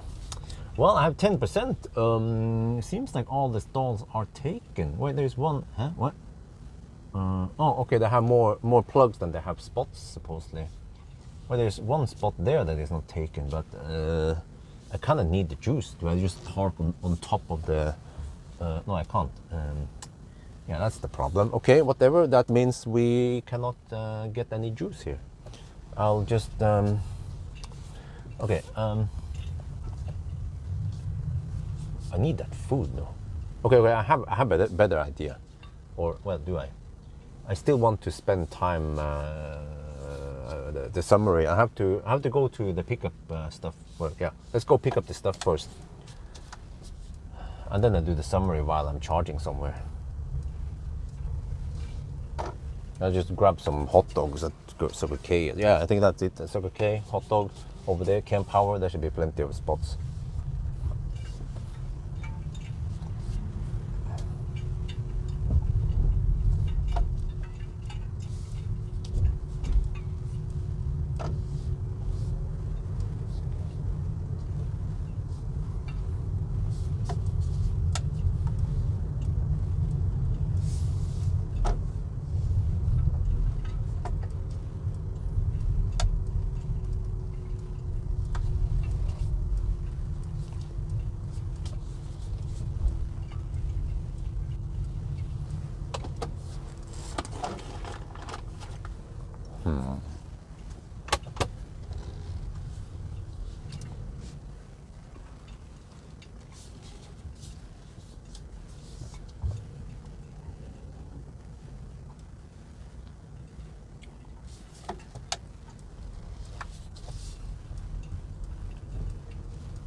Let's park here.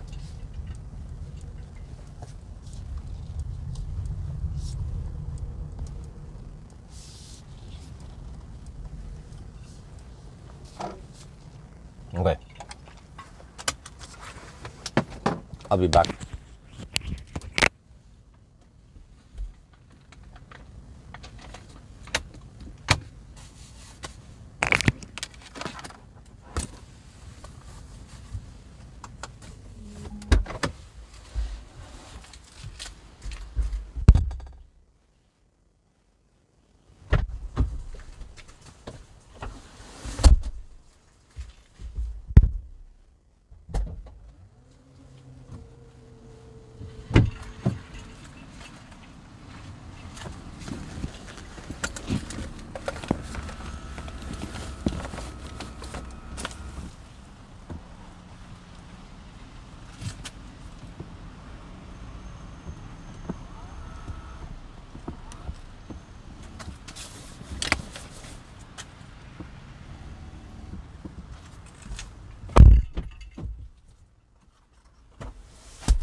Okay, I can barely fit here.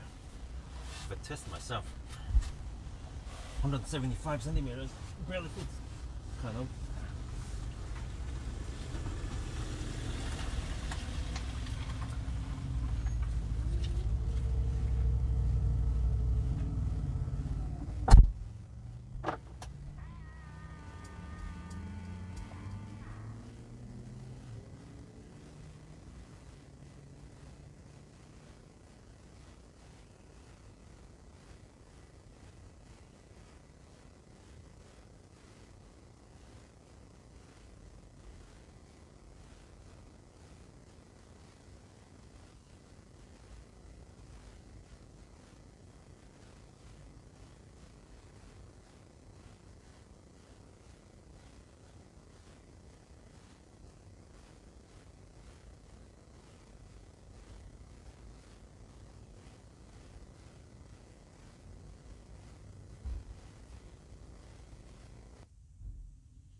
Done.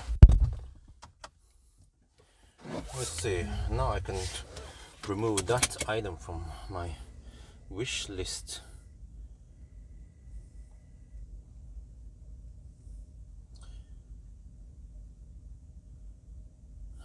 So I guess I'll be assembling some IKEA furniture today. Right. Beep, beep, beep, beep, beep.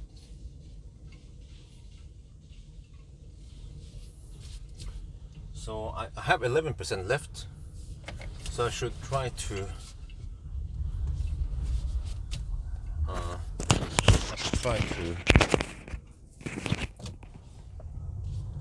juice up somewhere, yeah, around here. Food set. There are plenty of options here, and yeah, I should do it here, not try to get over to some sort of. Let me see. Search. If I go for yes home. You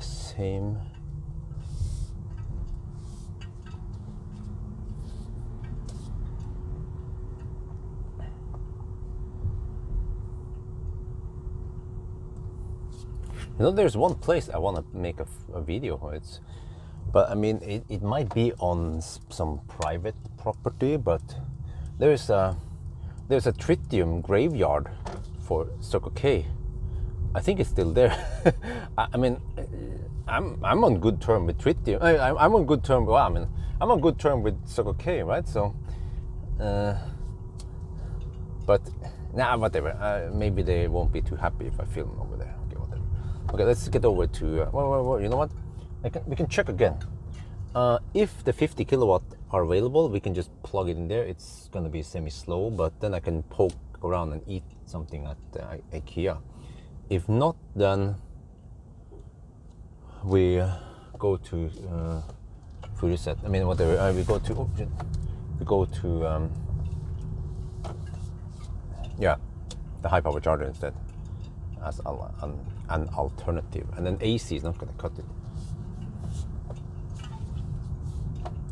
Let me see here. Is there a possibility that the 50 kilowatt are available? No, there seems like the Leaf is trying to plug in there.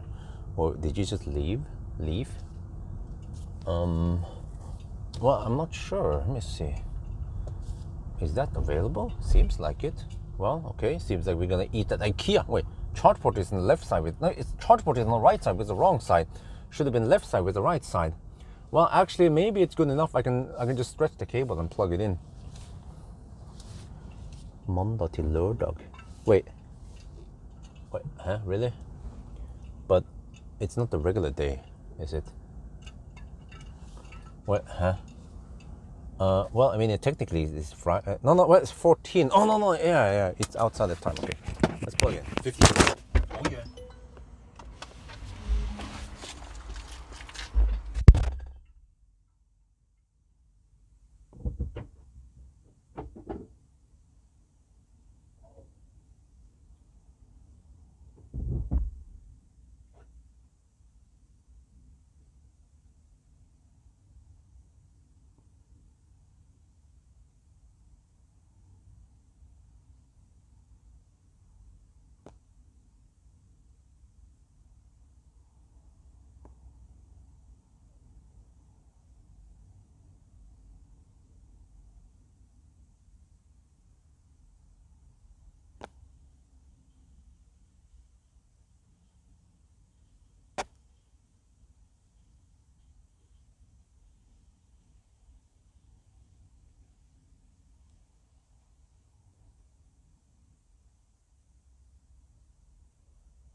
Okay. Yeah, so now we're charging. And I can go have my full.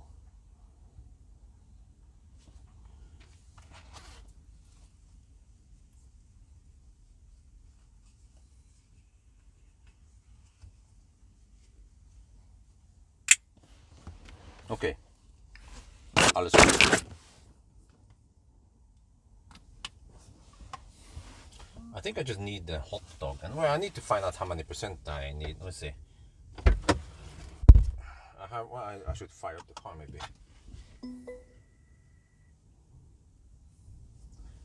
Let me see. What is the car saying? If I slide here. Oh, it wants me to charge. Oh shit. Okay. 37. I'm gonna do the math here. I'm not gonna hammer too hard. Wait. How far away from home am I?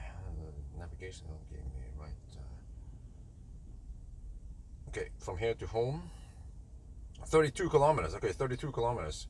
32 times. Oh, the consumption might be around 280 because of the head. Well, no, we have okay 270. Okay, so I need 8.6 kilowatt hour.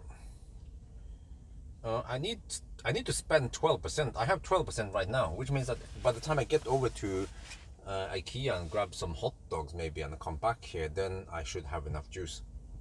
Well, I need also some extra juice in case we're gonna go around town, but I have probably at least 2 hours of charging time on AC 11 kilowatts, so that should give me enough juice to drive around town.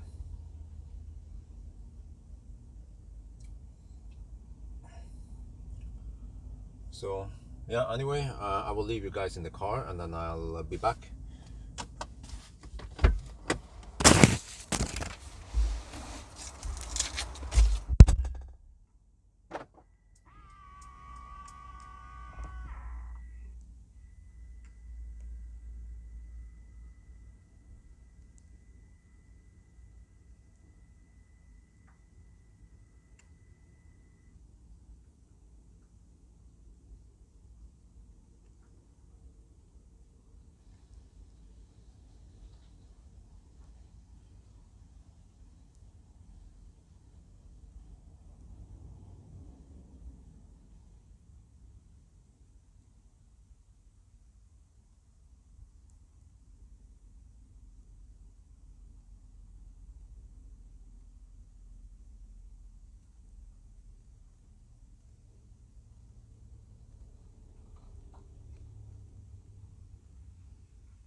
right.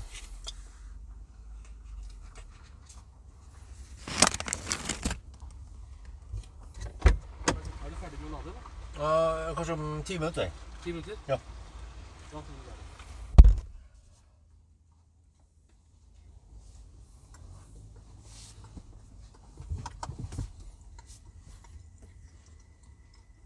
No, it's not 18%.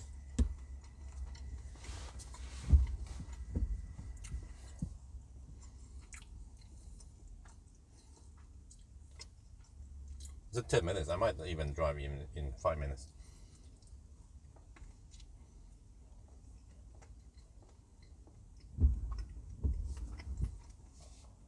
I don't feel like staying here too long. I'll get out of the city. Wait, why is the heater not running?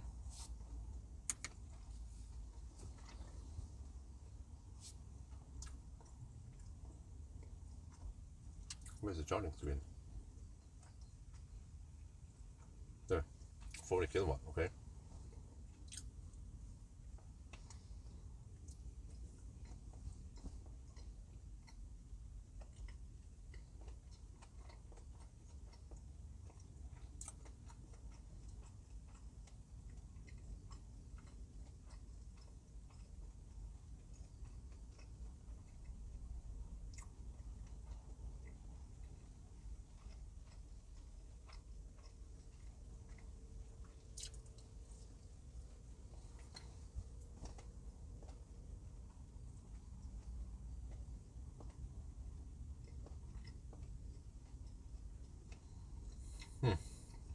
Man, it's good to get some food. Og det er godt å få litt mat I skrotten. Det er bare meg.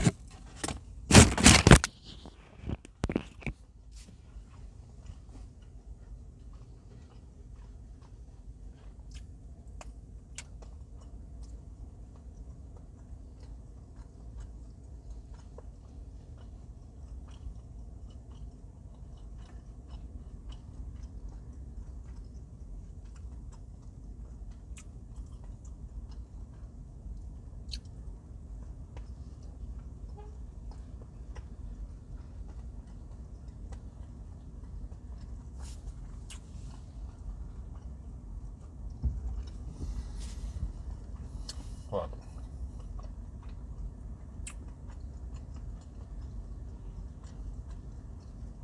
It seems that the bring guy behind me wants to charge. So, yeah, I said 10 minutes, but I'll probably leave in a couple of minutes. 20%, which should be plenty now to get home.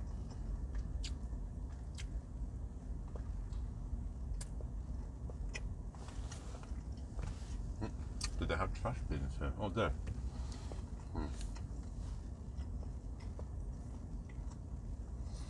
Yeah, it's just a hot dog. So mission accomplished. I picked up some stuff at IKEA.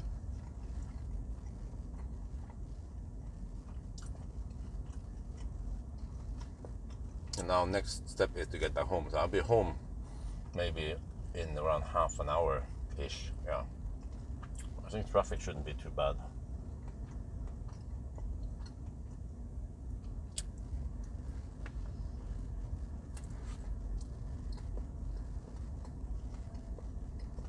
But nobody would be annoying if I told the bring guy behind me that, oh, 10 minutes, and then I stay here, let's say half an hour, right?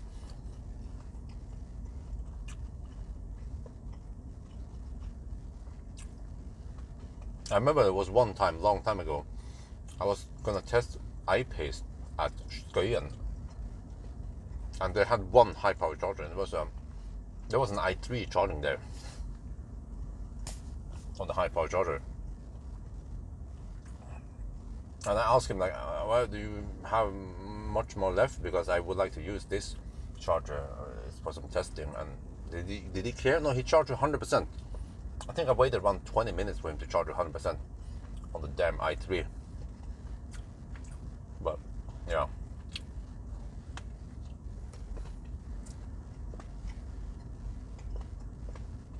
Well, now I just want to move out of the way for the dude behind me.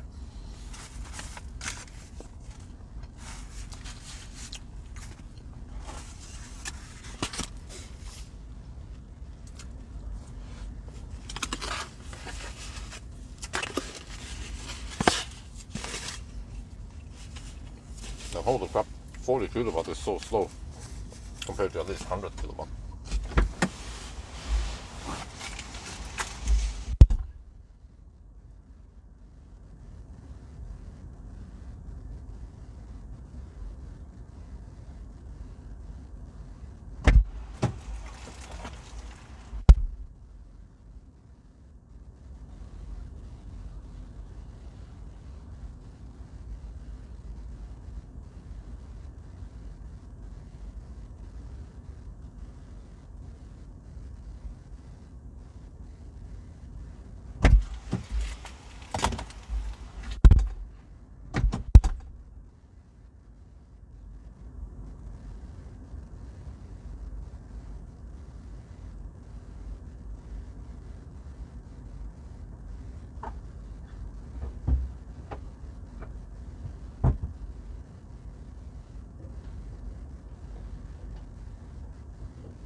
Rocks the other way. Let's go, let's go.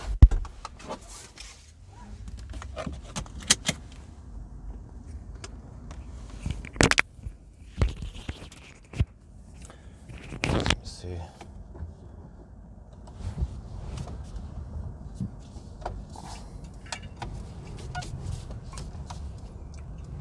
It's started to rain also.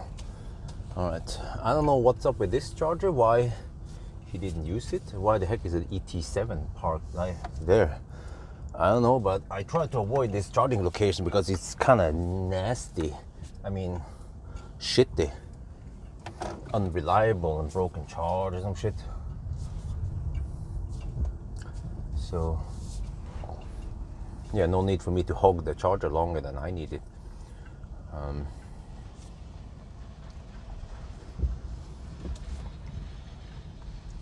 Let me see now. Yeah, the car estimates I will arrive at 13%. Let's say 10% then. And that should be enough, right? Because I'll be AC charging at home for a couple of hours until we go shopping. Probably with this car. Well, actually, I could go shopping with a Soul also, but it's more convenient to use this car, especially since I can have keep climate on. But then I need enough juice. I'm not sure how many percent I need for keep climate on, maybe 20%. But let's see, if I get if I get around 10 kilowatts so after 2 hours, that's 10 kilowatt hour is roughly 15% battery. Okay, so I should be able to add around 30 kilowatt hour after 2 hours. Yeah, that's plenty for driving around town. Man, I love 11 kilowatt. If this was all home, I would be at, I would get 4.5 kilowatt. It's like, yeah, shit. No, I can pump in 5.5 kilowatt. Yeah, but that's half the speed of 11 kilowatt.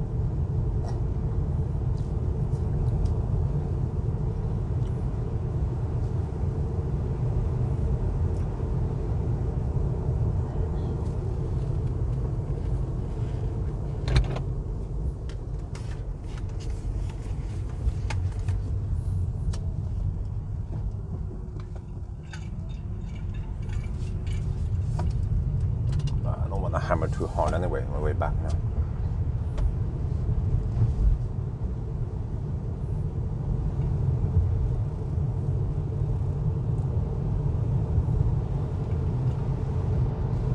So that was probably the best for time saving, because the other alternative would be for me to go to Furuset, but I wasn't really waiting for charging. I just had to eat anyway.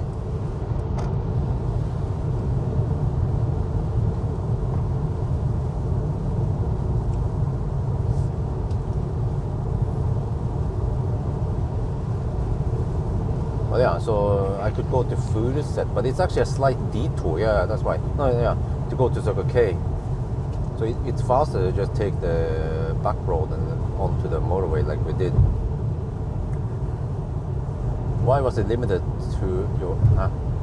Because the main fuse to the old home was 32 amp, but it was that quasi three-phase. It's like 230 volt three-phase. What the heck? What was that? So you have to then take 230 volt times 32 amp times 1.73, the square root of 3, right? So it becomes around 12 kilowatts. But then, yeah, I mean, I could pull 7.4 kilowatt if there's nothing going on in the house. But as soon as someone fires up, I don't know, food or something, then plus some heat, there's always some heater or something pulling a couple of kilowatt. And then, well, actually, the problem is that I blow one of the phases hits 32 amp. So even though I'm not pulling 12 kilowatts, I'm pulling more than 32 amp on one of the phases, and then it trips the breaker. So that's why I limit to 25. I try to go carboy 28 or 30, but then it trips the main breaker, and then the whole house just goes dark. So that's why I found out that 25 amp is usually good enough, or the best deal. And then the new house, I have 43 kilowatt AC to the house, plenty. I have actually peak. Well, I haven't seen the peak, but the hourly average. I think the highest was around 17 kilowatts over an hour. Yeah, so peak could be higher, possibly higher, but I don't know. That was average of the 3 peaks, something. Yeah.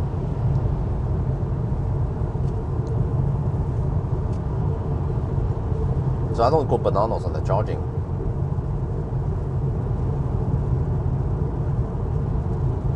I normally just charge one car at 11 kilowatt at a time. Yeah, 400 volt, 3-phase, 63 amp main fuse.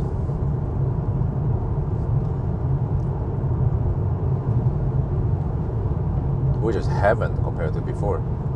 And three easy charging stations.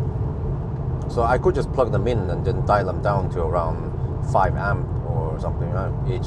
So they will be pulling only 5 kilowatt, so no, 4 kilowatt maybe. And they don't have to finish charging that fast, but I could plug in 3. Plus that I have also some shuko. If I for some reason want to charge, let's say 5 cars simultaneously.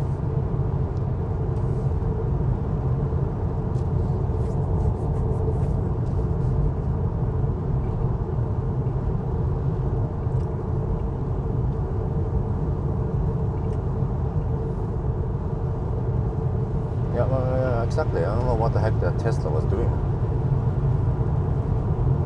Just wanted to camp, right? Oh, it's a woman. Woman, have you not heard about lane discipline?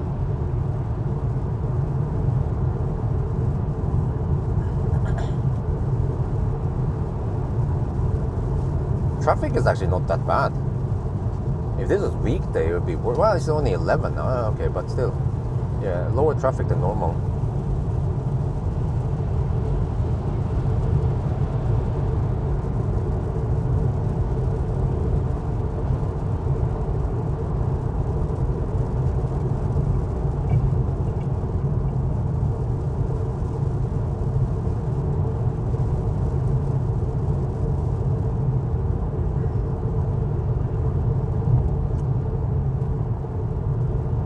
So I'll just take my summary in front of the house after I empty out the EQA stuff.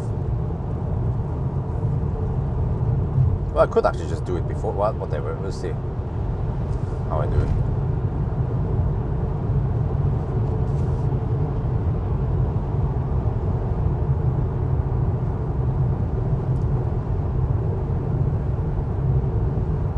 Yep, going home now.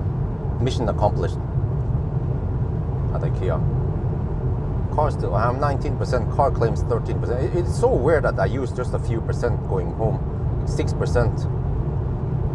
If this was Seoul, I would spend 60%. Okay, maybe not 60, but maybe like 40% just to go home. We're just 22 kilometers away from home anyway. Not that far. Just depends on the traffic, I guess.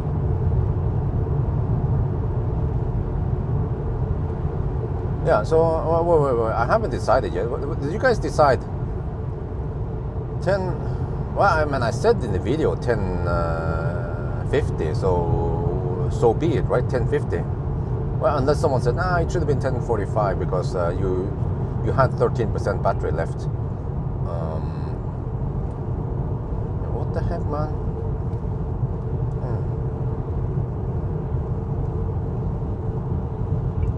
Holy shit, people start cutting in front because of that Nisse. I'll just stay behind, stay at the distance.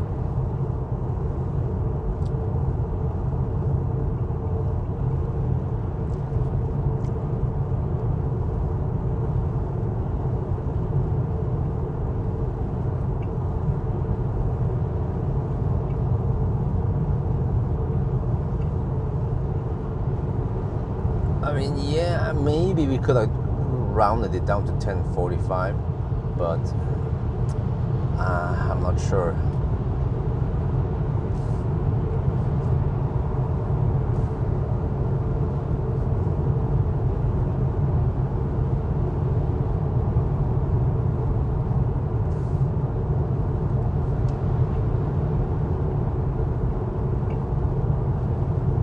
So what do you guys say?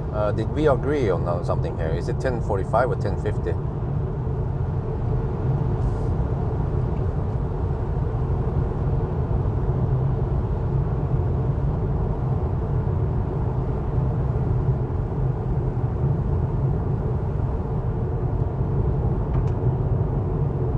$100K per year.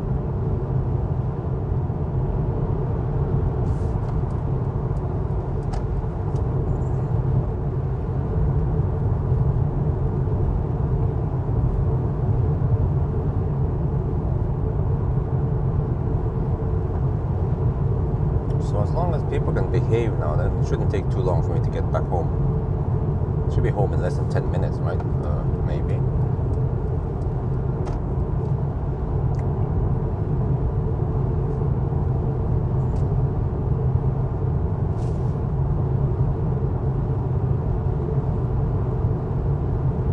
Okay, I need to assemble yet another IKEA furniture. It was funny because I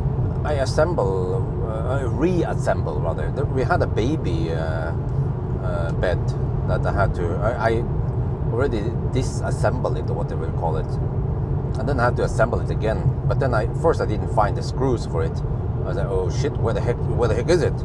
It's lost. And then I found a bag with some screws and some stuff. I was like, oh, maybe it's this. I'm not sure. And then wife was like, yeah, it is that one because you see it has one of these wooden cylinders. I'm like, hey, honey, IKEA, they use those wooden cylinders everywhere. They have standard parts that they reuse all over the line. So just because there's one wooden piece, that doesn't mean that that is the one for the whole. But it just happened to be the right set. Yeah, okay. Because I think wifey has never assembled any IKEA furniture before. I'm starting to become a ninja now. I know what goes where roughly. When I see one part, I know like, oh, okay, this is the one that goes like this. Yeah. So maybe I need an hour to assemble it. But I have to carry it upstairs because once I assemble it, it becomes 75 kilograms. Oh. Yeah, but it comes in 4 boxes, so at least each box is not super heavy. But once I assemble it, then I don't want to move it. Oh, I should have bought the IKEA furniture pads, whatever, but I still have several. The one you put under the furniture so it's easier to slide it on the floor. Those are must-have.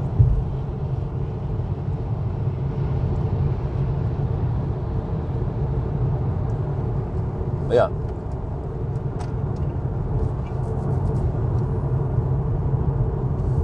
Right, so 1050? Okay.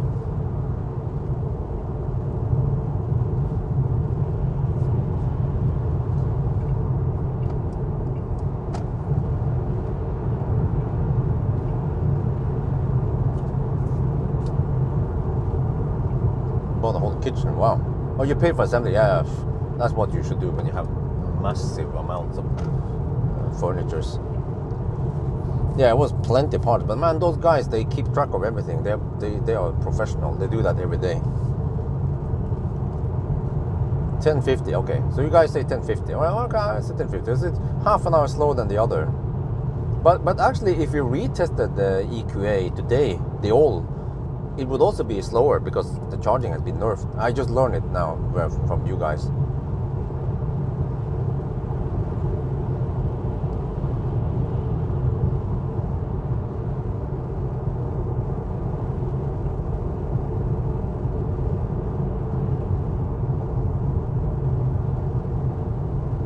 I'm 16% now. It goes kind of slow. Yeah, so I didn't spend too much energy on the way back home.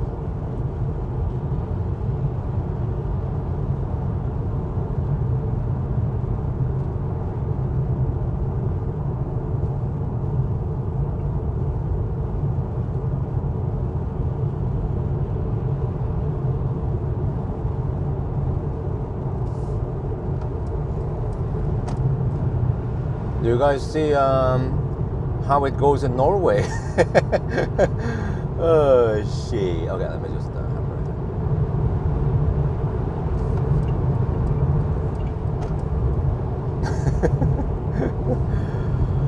well.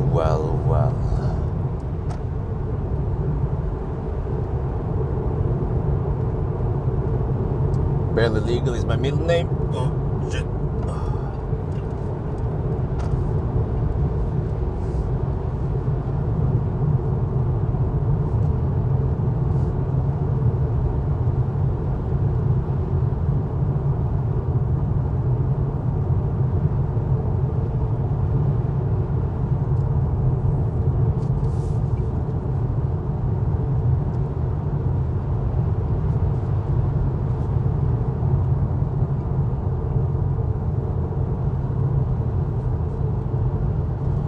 Okay, let me see. 11. Oh, okay, we are home by 11, so that's not too late, right?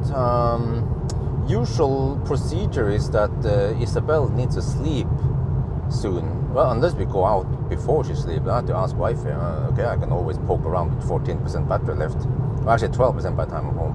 What the heck is that smell? Freaking fossils, man.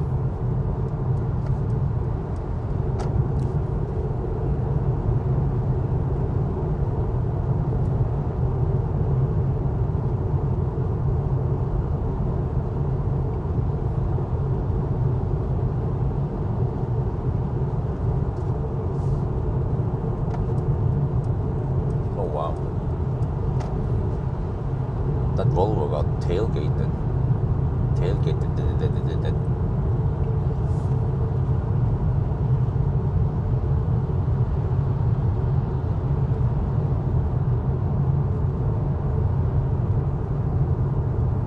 Okay, but today is the day we have to shop for supplies. Otherwise, we won't get any supplies for the next 2 days.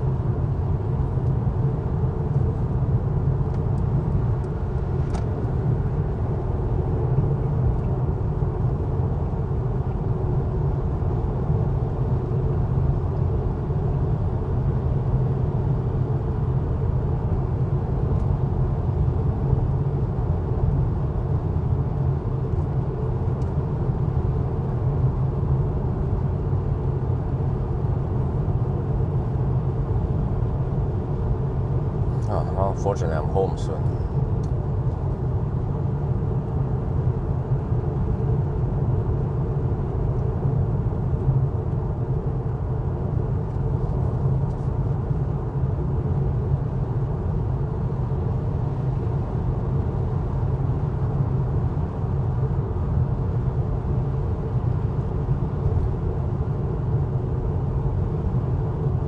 What?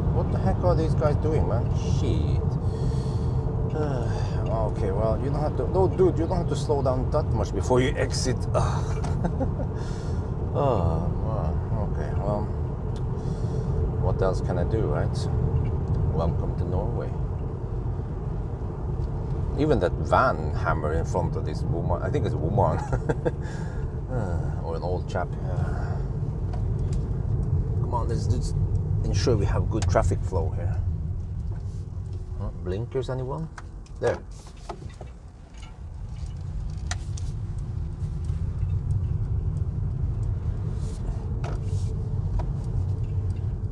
Okay, 11, yeah, okay, so I spent 12 hours total, but I actually went downtown to pick up EQA, so that's good.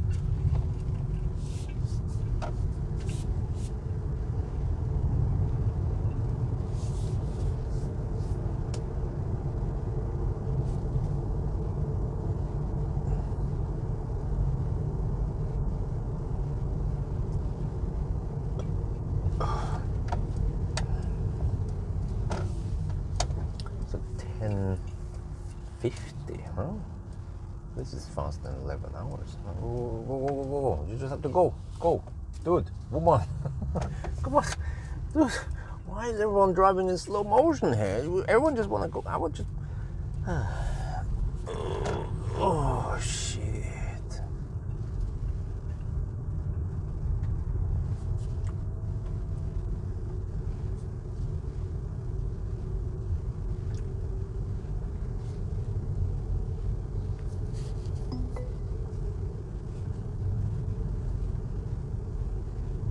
Preserve. Oh, okay, we're low on juice now. Yeah, 13% left. Okay, that's plenty-ish. That's enough for 35 kilometers. But I'm not sure if I can preheat with 35. I probably need around 20% or more to keep climate on. Very convenient when you are shopping, right? At least if the shopping is less than half an hour. Or I mean, yeah, it will. I think it keeps the climate on for half an hour. So. Yeah, right. Well, it's a woman driving. Oh, she's so slow. Oh, come on.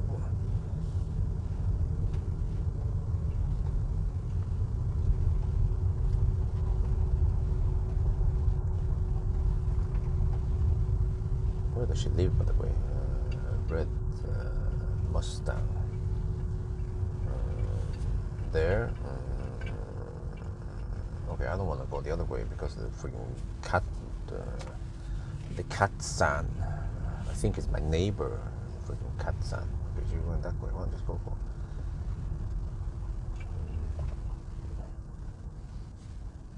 So I avoid the other ring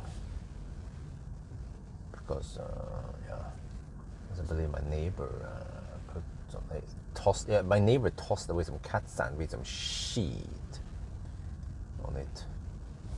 So. Takes a while before it's washed out.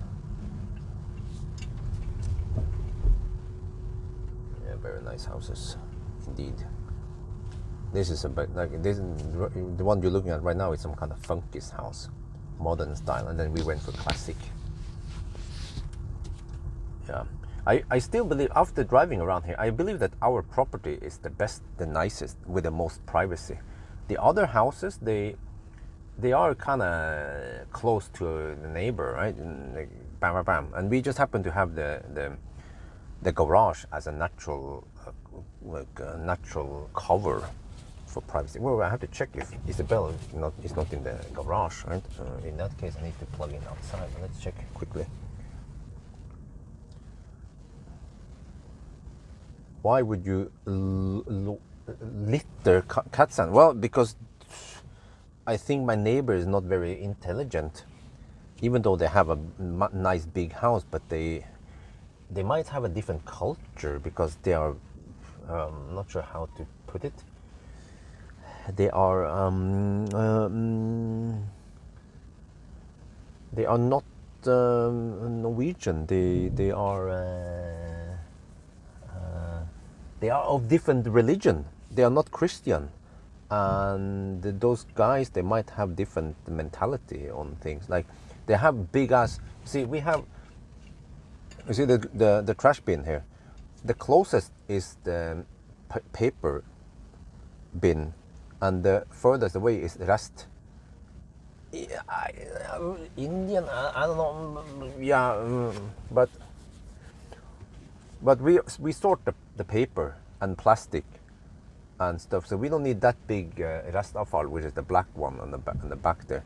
But the neighbor over there, restavfall is full of paper and plastic. They don't give a shit about sorting the garbage. Probably because they don't do that in the home country. Well, I don't know. I'm not don't want to be a racist, but yeah, I just discovered like, what? Someone threw cat sand. Oh, you can actually see it. It's actually hard to see it, but there, someone tossed cat sand on that side. It's some kind of weird cat sand that it dissolves in water, and then plus this side here on kind of my ditch also. Your neighbor is watching. Wait a minute. Who's watching? Nobody's watching. I don't know where you get that from, that someone is watching us. Just don't make things up, Björn. But yeah.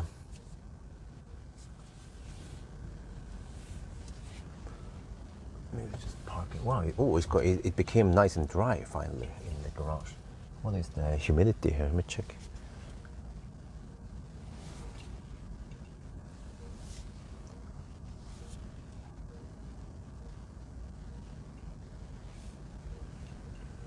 %. That's still kind of high. I want closer to 50%, not to be 50%.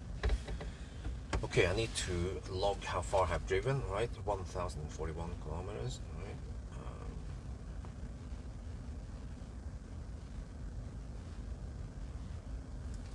Then plug it in.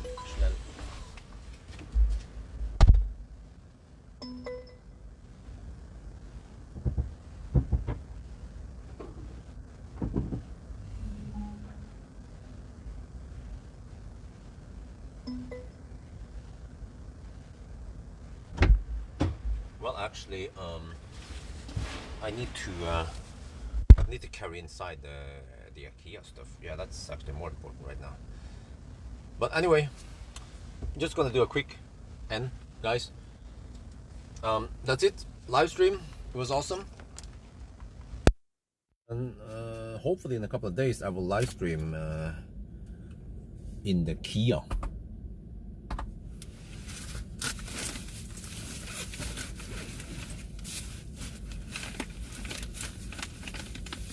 Now I just have to end the live stream with this car. Maybe I could just do the lazy version outside, or let's see. Yeah, I might do that this time. What the heck is that? Microphone shit. Come on. How can you just disappear? The big pile of shit in here. How can I not find the bag? The microphone bag.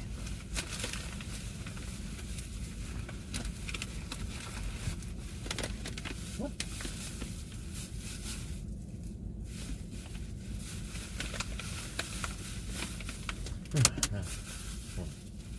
Didn't take that long. Microphone bag should be here somewhere.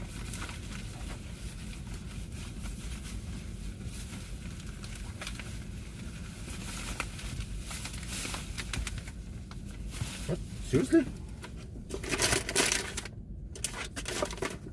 What the heck is a microphone bag?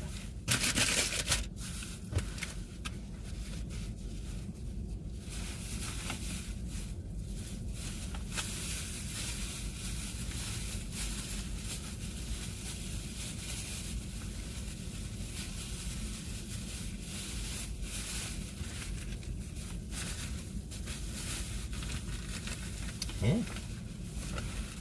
Am I blind? Did I put it somewhere else? The fuck? Dude, this is getting annoying.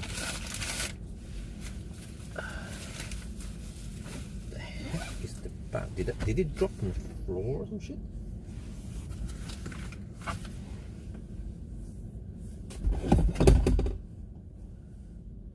Okay, I don't know where the heck the bag is. I'll probably find it when I'm not looking for it. Okay, but that now it gets annoying. Where the heck is that bag? It can't just disappear in my pile of shit.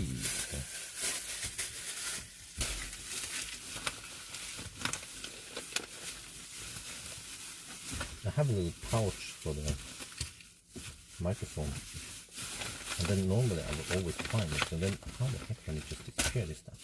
I don't know where the heck it is. Huh?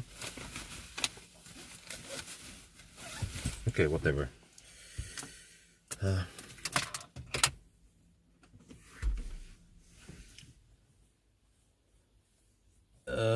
Easter egg? No, we're not there yet. You mean Candice?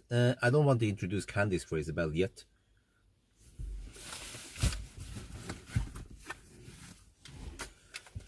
Okay, anyway, I'm going to end the live stream now. It was awesome.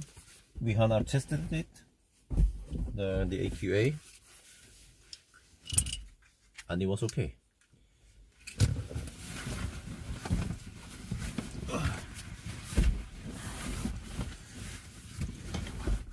Man, come on, come on. There.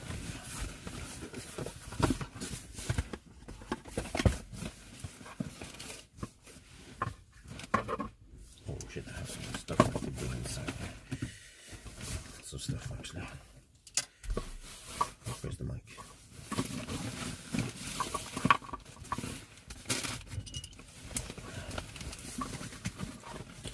But yeah, anyway, have a nice Easter and talk to you guys later. This was great fun. We have to wait now for some more action with a soul, the lost soul. Topping up a little bit now.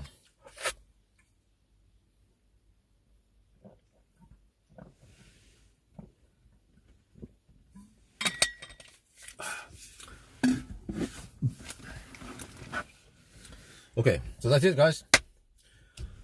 Talk to you guys probably late, like in a couple of days. I just need to rest and then get ready and then get permission to get out of here with the soul. And then we'll see. It will possibly be a 500-kilometer challenge with soul. Yeah. I think wife will protest too much if I go to Yale with it. So, anyway, have fun. Talk to you guys later. Right. Hasta la vista. And thank you for joining, as always.